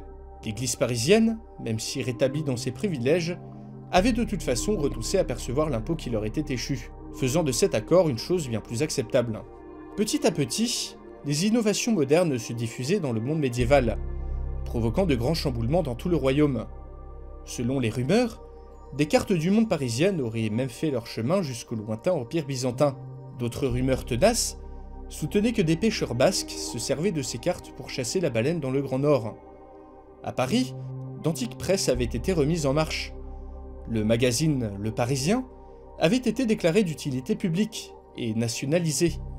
Il était désormais la source principale d'information des habitants de la capitale. Mais les innovations diffusées par Paris étaient aussi intellectuelles. L'astronomie, la biologie et les mathématiques modernes étaient étudiées en secret dans de nombreuses universités, malgré les interdits de l'Église. Un médecin parisien s'était apparemment fait une place à Orléans, devenu centre d'une révolution intellectuelle qui secouait tout le royaume. Après une longue période où de génération en génération le mode de vie restait le même, l'arrivée de Paris en 1328 avait marqué un arrêt dans cette continuité. Les changements à venir allaient être monumentaux. Après une bonne journée dans les champs, au contact de la vraie vie, Antoine se sentait revigoré. Dans cette société, les agriculteurs étaient enfin reconnus à leur juste valeur. Même s'il savait qu'il ne ferait jamais le deuil de sa famille, restée au XXIe siècle, il se voyait être heureux au Moyen-Âge, au milieu de gens simples, que la civilisation moderne n'avait pas encore corrompus. Au même moment, dans le village de Leménil-le-Roi, à l'ouest de Paris, un paysan nommé Pierrick s'en était retourné chez lui, et depuis plusieurs semaines, avait enfin réussi à capter l'attention de ses voisins grâce à ses grands discours pleins d'aventures et d'idées nouvelles. Pierrick en était maintenant persuadé, c'étaient les idéaux parisiens, et non plus les objets magiques, qui allaient le sortir de la misère et de l'oppression.